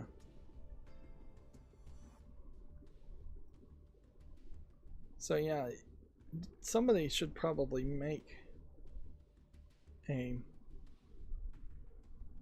system that would just test the hardware in your computer to figure out how compatible it would be.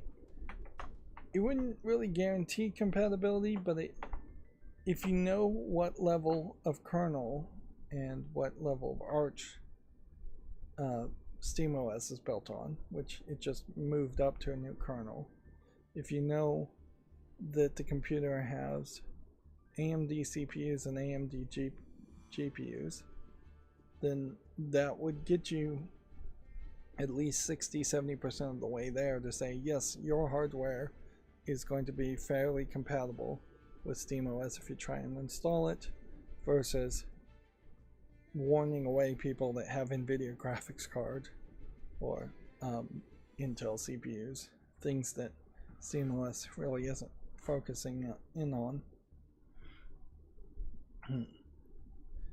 Moving on, the next Gaming on Linux article says AMD has released FSR upscaling 4.1 for the Radeon RX 7000 series / RDNA 3.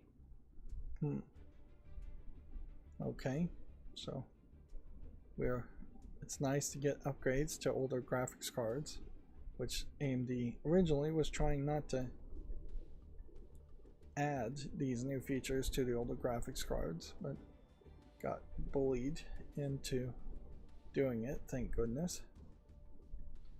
Mecha Chameleon is a hide-and-seek body painting game taking over Steam. This obviously is another streamer bait type game that'll only be around, I think, for a few weeks at most.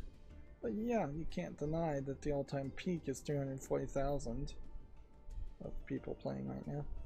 And this is very much playing with other people, so once people stop playing a game like this, the numbers will drop off extremely fast. The Morrowind game engine OpenMW 0.51 has been released with modding and gamepad improvements. Which, okay.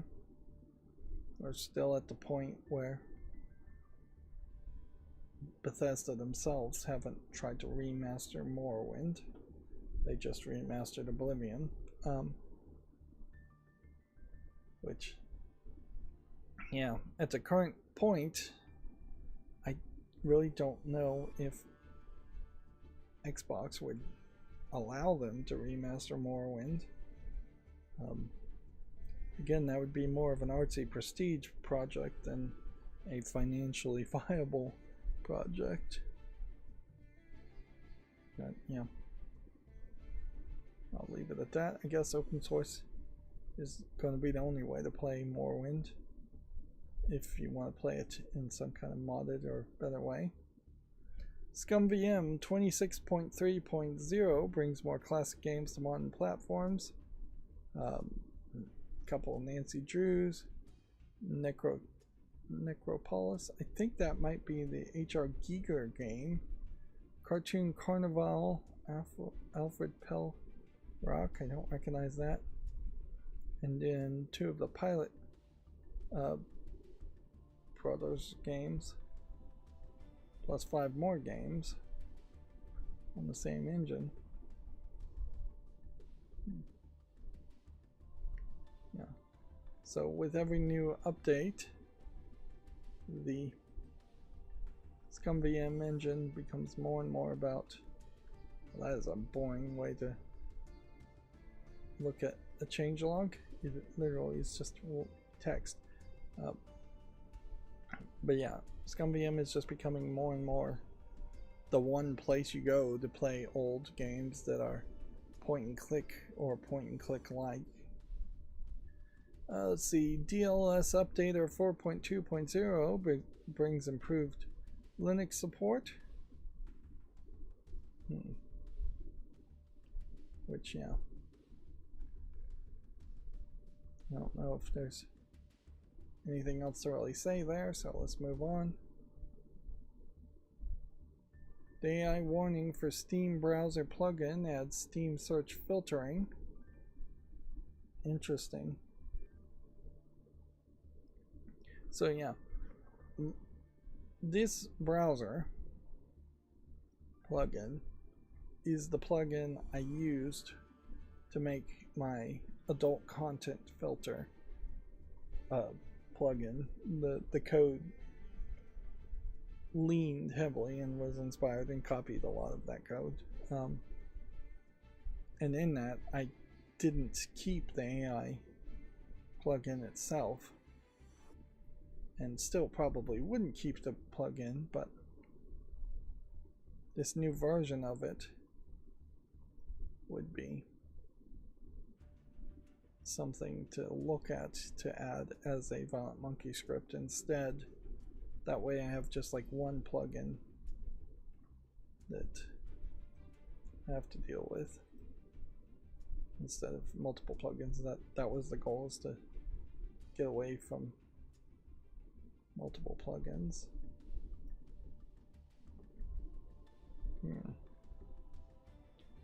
Let's see, D-Brand Steam Machine Companion Cube case is now available for pre-order. From the looks of it, it seems like it might very well replace a lot of the metal components of the Steam machine. So yeah, I wouldn't be surprised if you have to just pull out all the internals and shove it into a new case. They're selling it for $130. It is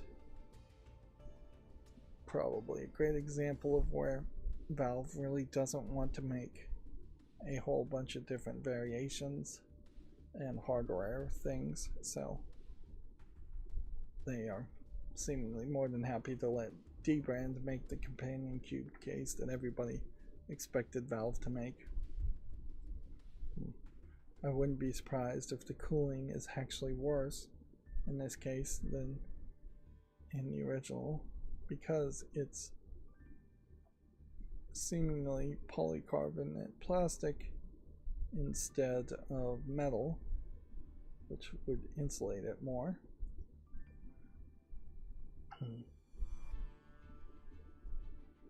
Let's see, the open source NVIDIA Vulkan driver NVK now has experimental deep learning supersampling support, DLSS,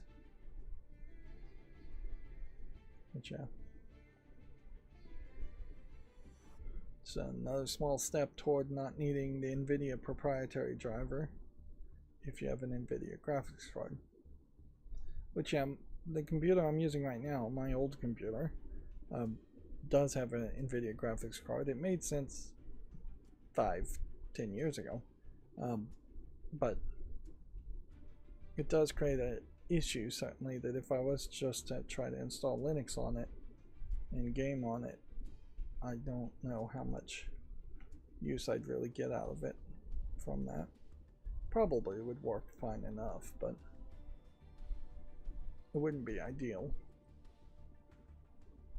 We have another issue of the Building a Retro Linux Gaming Computer, part 53 now, the Rabbit's Foot, which I don't actually follow this article because it's at part 53.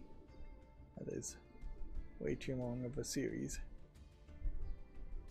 Let's see, SteamOS 3.8.11 has been released to fix getting stuck on desktop mode lock screen. With the huge SteamOS 3.8 update out now, a few hiccups were expected, but thankfully they've already patched one of the major annoyances. Burning a bit of midnight oil, Valve released a stable SteamOS update on Saturday, June 20th to solve the desktop mode getting stuck on the lock screen unless you hook up a physical keyboard. The on-screen KDE Plasma keyboard didn't work, nor did Valve's own on-screen keyboard. Bit of a whoops. Yeah, that's actually not super surprising because there is a weirdness certainly in the extra security to log in, and they don't want you to be able to launch the application of the Steam client, which is what pops up the Steam keyboard. It's crazy that the Steam keyboard isn't its own separate application on SteamOS. It really should be, but no, it's part of the Steam client, and thus the Steam client is not opened until you log into a system. And I assume KDE's on-screen keyboard has that same issue of it being an application that isn't authorized to run as an on-screen keyboard. although KDE has much less of an excuse for that to be the case. You can see on the Steam Deck that this touchscreen keyboard is a different one from what the Steam touchscreen keyboard is. And the Steam touchscreen keyboard lets you use the touchpads very nicely. I imagine this one does not. The bigger issue, certainly here, is this is the first I've heard of being able to have potentially multiple users in desktop mode at all. Which, yeah, last I looked at it, you had the user named Deck, D-E-C-K, and that was it. And if you tried to log out and log in as a different user or create a different user, SteamOS just wouldn't let you do that, being such a lockdown operating system. So apparently that is somewhat changed, which is good, because while you may want your Steam Deck to be logged into like one Steam account for playing games, your desktop mode is a very different thing, and you might want different desktop users. And maybe when you log into a different desktop user, you log into a different Steam account too. The multiple account support really for the Steam Deck hasn't been fully shown off to me yet. I imagine you can do it in some ways, but yeah, it's different to want different desktops on desktop mode versus different accounts for Steam.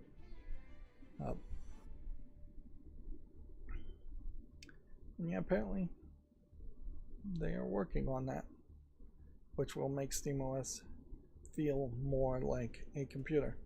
Which it is worth pointing out that right now buying a Steam machine to have it boot directly into desktop mode and use it just as a computer seems very financially risky, just like not a good investment of money if that was what you were going for. Desktop mode is fine, but it's not good enough to pay the premium for slightly underpowered gaming hardware, unless other factors such as size and noise also play a big factor, or power usage. Right. Moving on, Proton Experimental gets fixes for The Division 2, Metal Gear Solid 5, Arc Raiders, and more. Several things being listed here. Ultra Pool brings the world of Balatro roguelites to Q Sports. Let's watch that. Yeah. The more I see these kind of Balatro-like games, the more I realize how Balatro has inspired so many better games than Balatro themselves. And in this case, I'm not seeing the red and blue interface, so I really wouldn't even call this a Balatro game. Yeah, this feels more just like a roguelite game in general. So, just to describe it as a roguelike billiards game.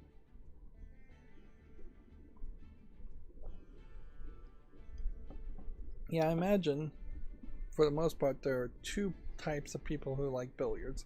One that actually like the control of billiards and skill shots, and then one type of person that just loves crazy, wild, random shots. And usually that's kids and people that don't actually know how to play billiards, that like the wild, crazy, random shots.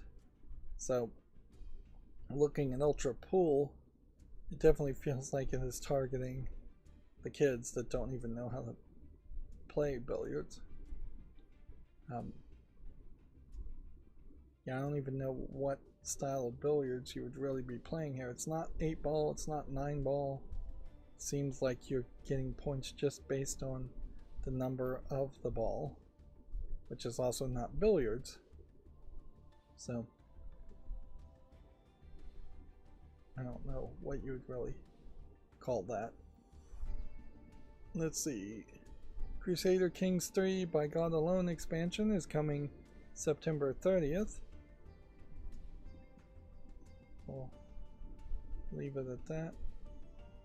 The game is very positively reviewed on Steam. The base game is.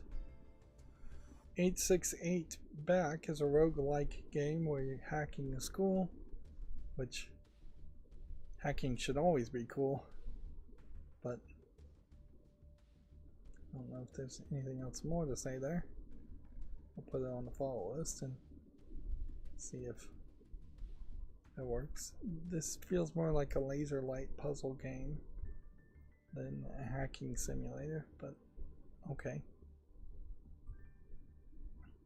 And then Monochrome Echoes White is coming to the Switch this summer. It's a dungeon RPG that's currently available for PC.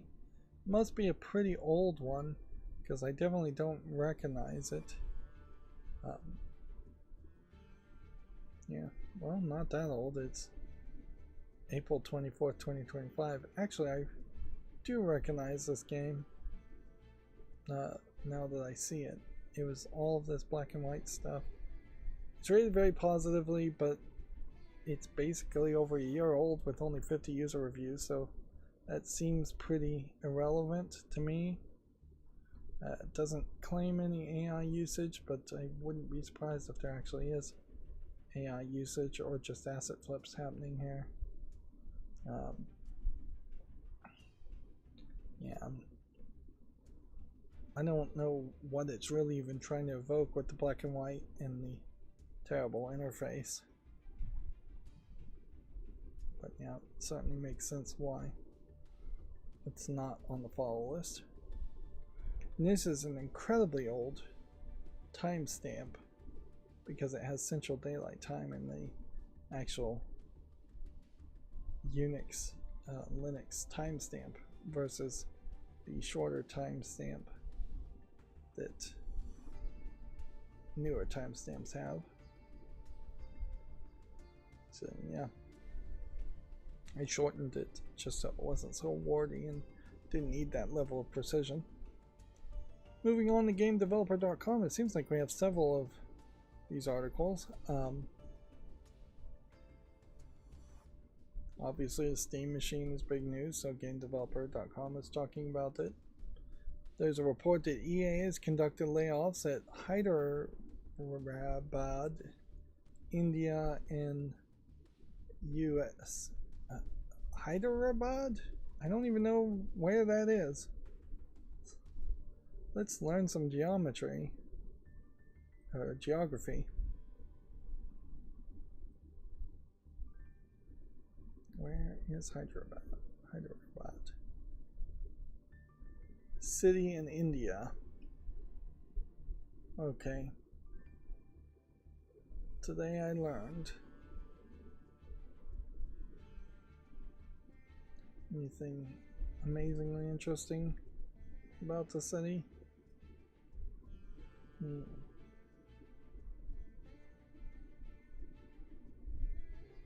Not too much. Looks pretty. Looks like a more tech sector of India.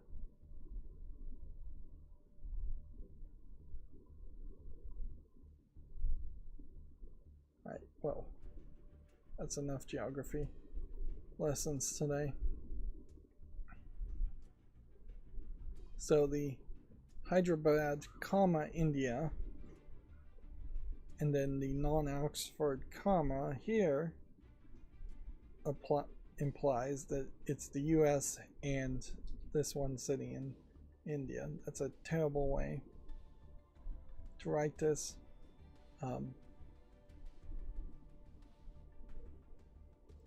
When you could just say and also in the US and just add some more words, or comma also the US if you want to be short. But yeah, EA's laying off people. The state of the gaming industry continues to fall terribly. Ubisoft has eliminated 93 roles in San Francisco. This is the warn notice law that California has, which really I don't think gives a ton of protection to being laid off. I think it just tells people in advance they're going to be laid off. Godot apparently has confirmed it will tolerate some AI assistance, but it is rejecting a vibe coded tag. AI slop PR is automatically rejected, as simple as that. PR, in this case being a pull request.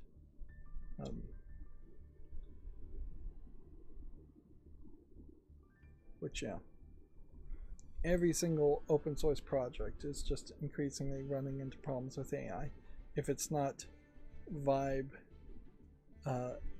coded pull requests, it is vibe coded pull requests that are actually hiding malicious code that are not being labeled as vibe coding. In particular, AI is going to create a major change back towards credibility and honesty. I think people who lie, people who use AI and say they don't use AI, are going to be called out a lot and kicked out a lot. And yeah, there has been long periods in the past where people can lie and steal credit from other people and get away with it and become massively successful. And one thing about the internet is that that is increasingly going to get called out. But yeah, it may not be enough of a pushback. Obviously there is a major pushback right now against AI in general, but there definitely should be a pushback against dishonesty too, particularly in open source coding's example. Dishonesty can ruin a project pretty quickly. Let's see, the French union STJV is going to commence a national strike outside Quantic Dreams. The strike will begin in Paris later this week in protest of ongoing layoffs and instability. This is the Les Syndicate des Travailleurs des Jeux Video. So it's all in French. Yeah. Quantic Dream is one of the few companies that probably should have layoffs around it. They're big, prestigious games that are like movies that they've made have not come out. None of those have come out recently. And when they were coming out years ago, they weren't succeeding particularly well. Quantic Dream definitely needed to pivot at some point and make some cheaper games or different types of games to maintain relevancy. Instead, what you have is a case where it's a French games company that, much like Ubisoft, is just falling apart, and as it falls apart, the strong union efforts of France are complaining and striking against it, rightfully so. That's what the union should do. But there is a major overall economic problem in France, from what I've heard, in that there are a lot of old people who have actual full-time permanent employment and a lot of union benefits there, and then none of those contracts are being given to any of the younger people at all. They're getting part-time work, and it is even worse than it is in the United States, where the part-time workers just don't have any health benefits and aren't getting paid enough to afford apartments and living.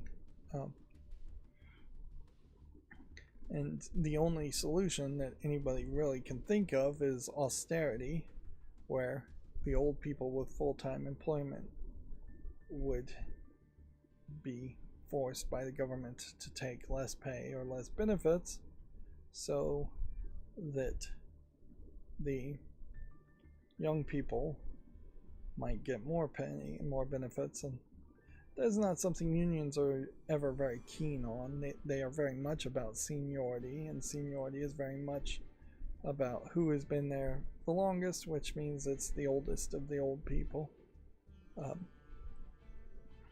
Suppose if they went really crazy and had universal basic income, things might change quite a bit, but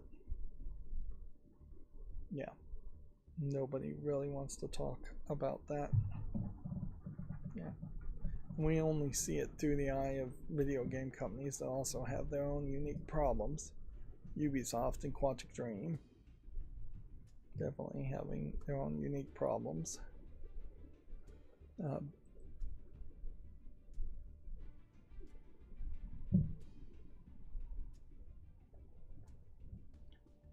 Shifting in my chair here to lean forward.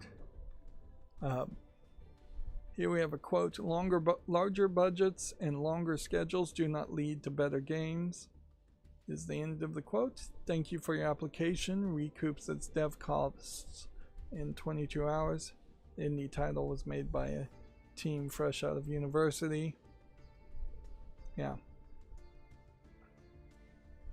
The thing there certainly is that as companies get acquired, as you have Xbox and EA's type companies, they're not looking to recoup development costs. They're looking to make a massive amount of profit, gross revenue or net revenue, doesn't even really matter, on their balance sheet. It's again more about looking at the Excel sheets and the accounting.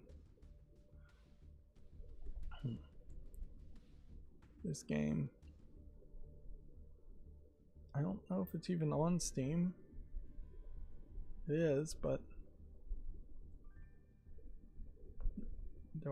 there's no link to it, so let's see if we can. Yeah, have to add game to it for it to actually come up, because there's so many people that are just sending out rejection letters for jobs.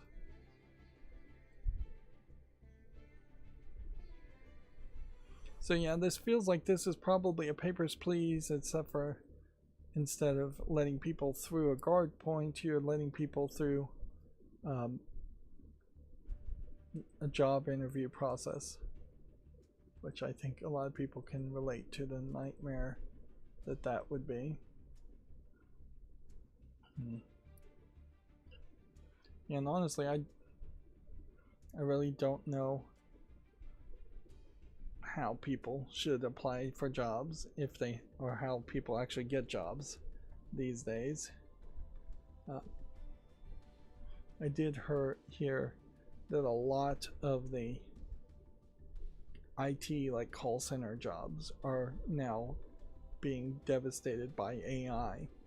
And so one of the kind of basic entry-level ways to kind of be in the IT was definitely to be in a call center. And although it probably doesn't really help that much to be in a call center if you actually want to work in IT and work on computers and help actually do some kind of deployment or anything like that. Call center really is just responding down a script. But yeah,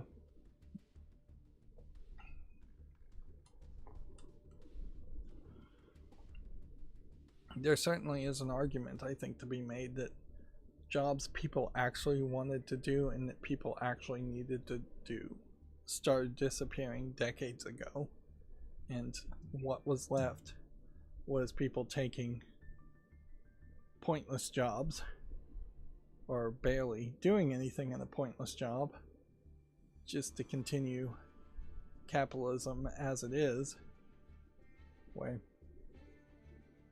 theoretically the work week should just be shortened by quite a bit.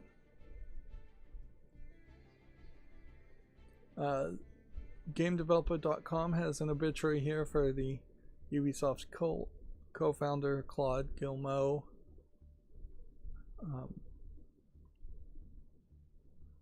I haven't heard anything of him actually being engaged with Ubisoft anytime soon recently, so I assume he was either a silent partner or just not a partner at all in the company.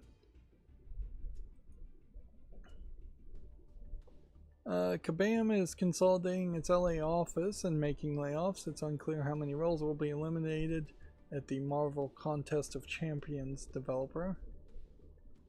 I don't even recognize Marvel Contest of Champions, so it's probably an older mobile game.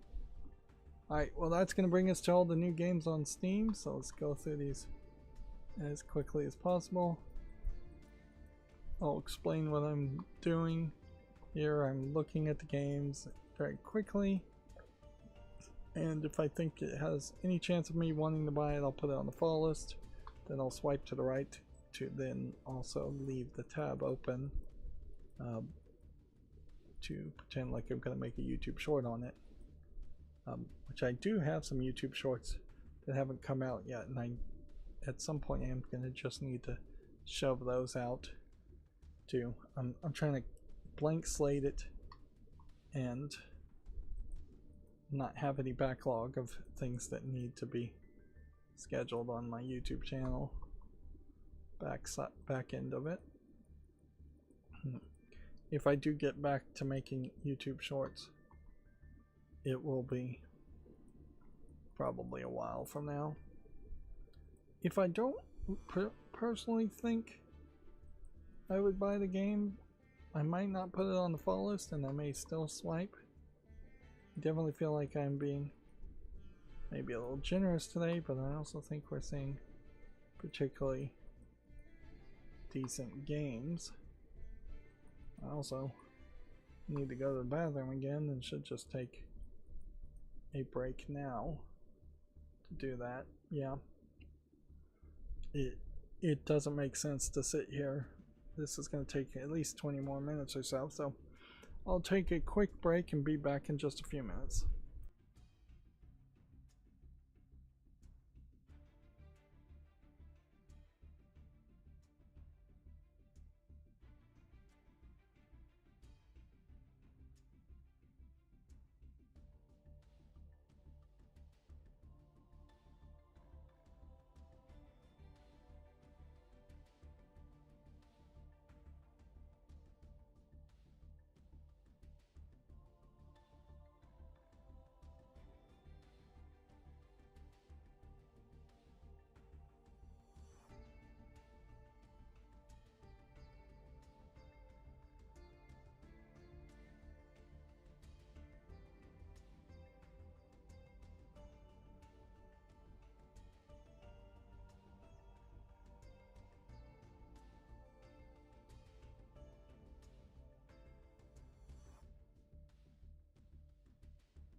Okay, I'm back. Sorry about that. Yeah, I guess that movie I watched, Good Luck, Have Fun, Don't Die, is the name of it, was probably a little bit better than I thought, because certainly I'm still thinking about it. Yeah. I once again kind of want to get back to being better about my letterboxed account, which I think is the account website I decided to stick to as far as logging movies and that I've seen. I don't know who in the end is actually going to see movies I've seen, and I definitely am not going to get super crazy with like giving them star scores and writing reviews or anything like that. Not unless there was some big change in like what kind of content I created, and I don't think anybody's ever happy when that happens, when you have a content creator just totally pivot into something completely different. But yeah, I still wish it was a lot more automated. Clearly some of these tracking sites know what I'm watching, because the movie is now on sale and being promoted to me on Amazon Prime, so I'd assume I watched it on a Roku TV with my ad blocking disabled at the moment, and the Roku TV took a screenshot of it despite being told not to do that, and is now advertising it to me.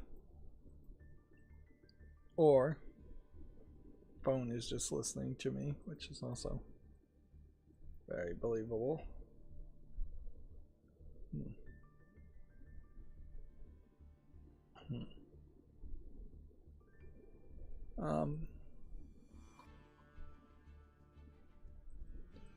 One thing I will say about that movie though is it kind of sucks is the message gets muddled when you throw in dumb comedy.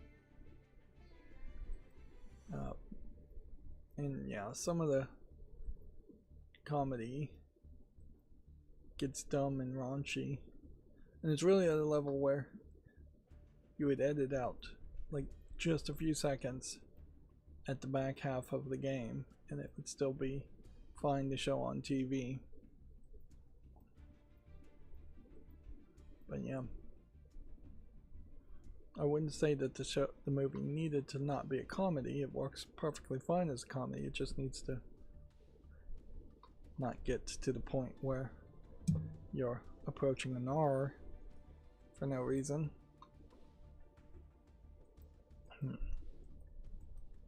Yeah, I recently watched John Dies at the End, and that kind of had that similar feeling, in that the raunchy comedy near the end of the movie becomes way too much of a focus versus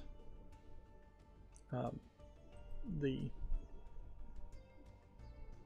theme of the movie, if there was supposed to be a theme of the movie.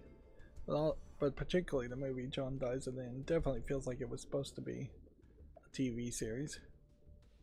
What I'm doing here is I'm looking and seeing that a lot of these are mixed with just a small number of reviews. Odds are pretty high that if you're mixed with only 16 reviews, you're going to be mixed with 32 reviews if you ever get 32 reviews, which is odd, likely to not happen.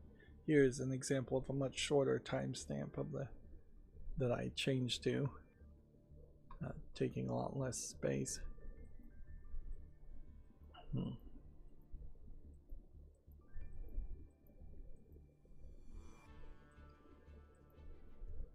I will tell you, if I had an extra couple $1 million, I would hire all the people that make the fake ads that I see on Facebook and just say, make one of these games for real. Just keep writing that story and that narrative and those type of games.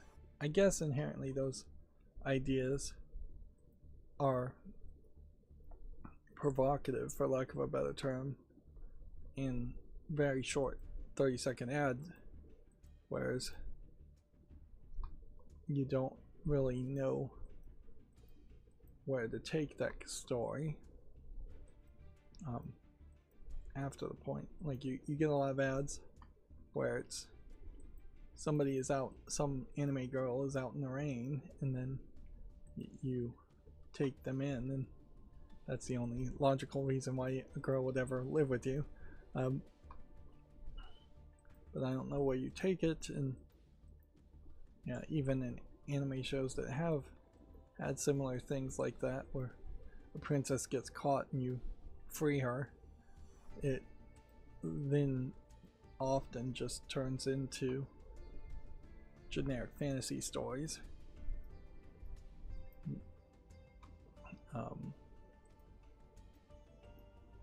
Yeah. And certainly the fake ads where your mother taking care of kids freezing to death and those kinds of horrific trauma ads probably don't have a story that goes any further. And the ones that imply you're going to torture the anime girls, you could certainly make an adult game around that, but you couldn't make a regular game around it. The ones I guess you really could pay for actual development, and somebody should do that, is the ones that look incredibly well animated, like Ghibli style animation, and then the actual game is nothing like that. Safecracker. That's a funny pun of a name.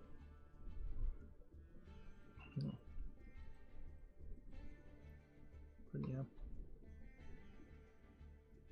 I imagine to do a 30-second ad of that animation style is just as much as they can afford. And I guess at a certain level that is an indication that AI, generative AI, still probably sucks. We really aren't at the point where you can just have a generative AI Ghibli movie churned out just by doing a simple amount of prompts, despite the fact that Ghibli frames and pictures can be made, entire movies, and the consistency there seems to not be capable of doing that. Yeah. I have seen a couple ads, cell phone ads, these are all cell phone ads, for AI companions. But yeah, I don't know what would ever push me over the edge. I don't think anything would, to just go, alright, I'm gonna fall into full delusion and start simping for an AI girlfriend. And that does seem pretty ridiculous to me. Yeah. Honestly, I guess it feels like an imaginary friend, and yeah, in the same way I imagine adults, at least of the past, would not have imaginary friends. Only kids would. It might be that the AI girlfriend is just the new imaginary friend that 12-year-olds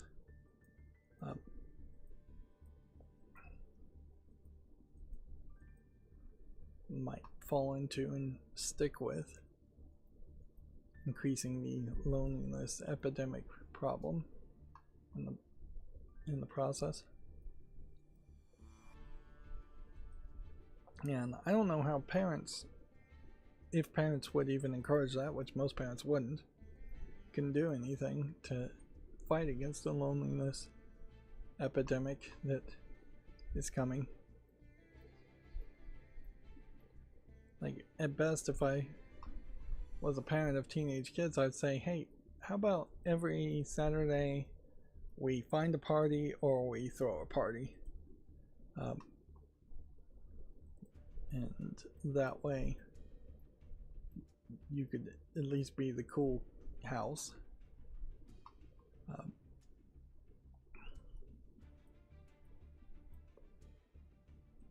and well, being the cool house, the host, the kids would be the host of the party. Of course, that could go bad.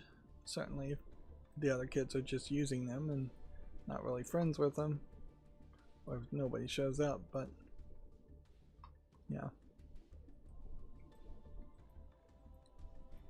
And certainly if I was a parent of teenager, 16, 17 years old, I would be cool with them going on group dates or even individual singular pizza dates. But I imagine the other parents wouldn't be, so yeah, I have heard that there has just been a lot less parties amongst kids these days.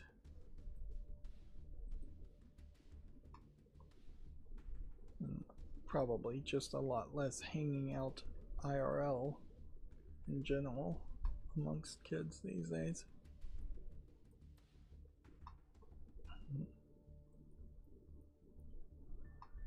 Seems like we're starting to see more garbage games on Steam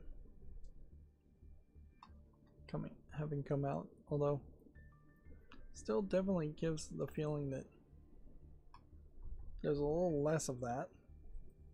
We checked on the last stream to see if maybe I wasn't seeing all the games, but I think I am. It is very normal with the Steam Machine being announced as far as what we're seeing. So they didn't hold back on garbage games being released at the same time, which honestly it would almost certainly be a different team that would be working on the Steam Machine versus the team that would be approving or disapproving games coming out on Steam.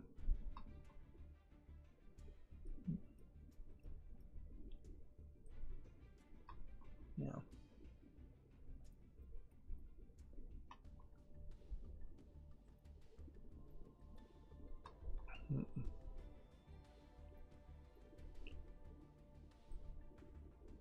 We're getting probably too many Papers, Please type games.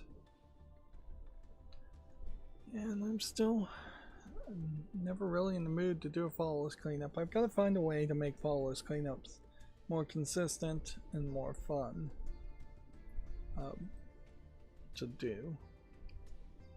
Yeah. Which that's an interesting idea, is how to find fun or make fun for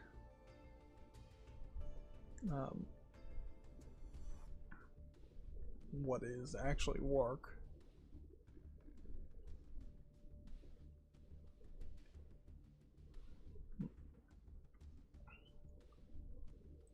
You know, look at these three games and see what state they are in.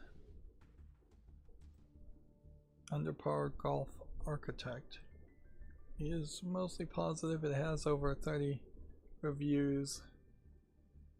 It's not in early access, so let's just briefly look at it and think if it actually would be a game I would play.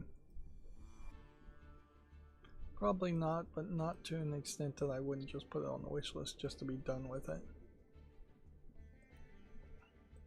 Which that does seem like that is probably just going to increase my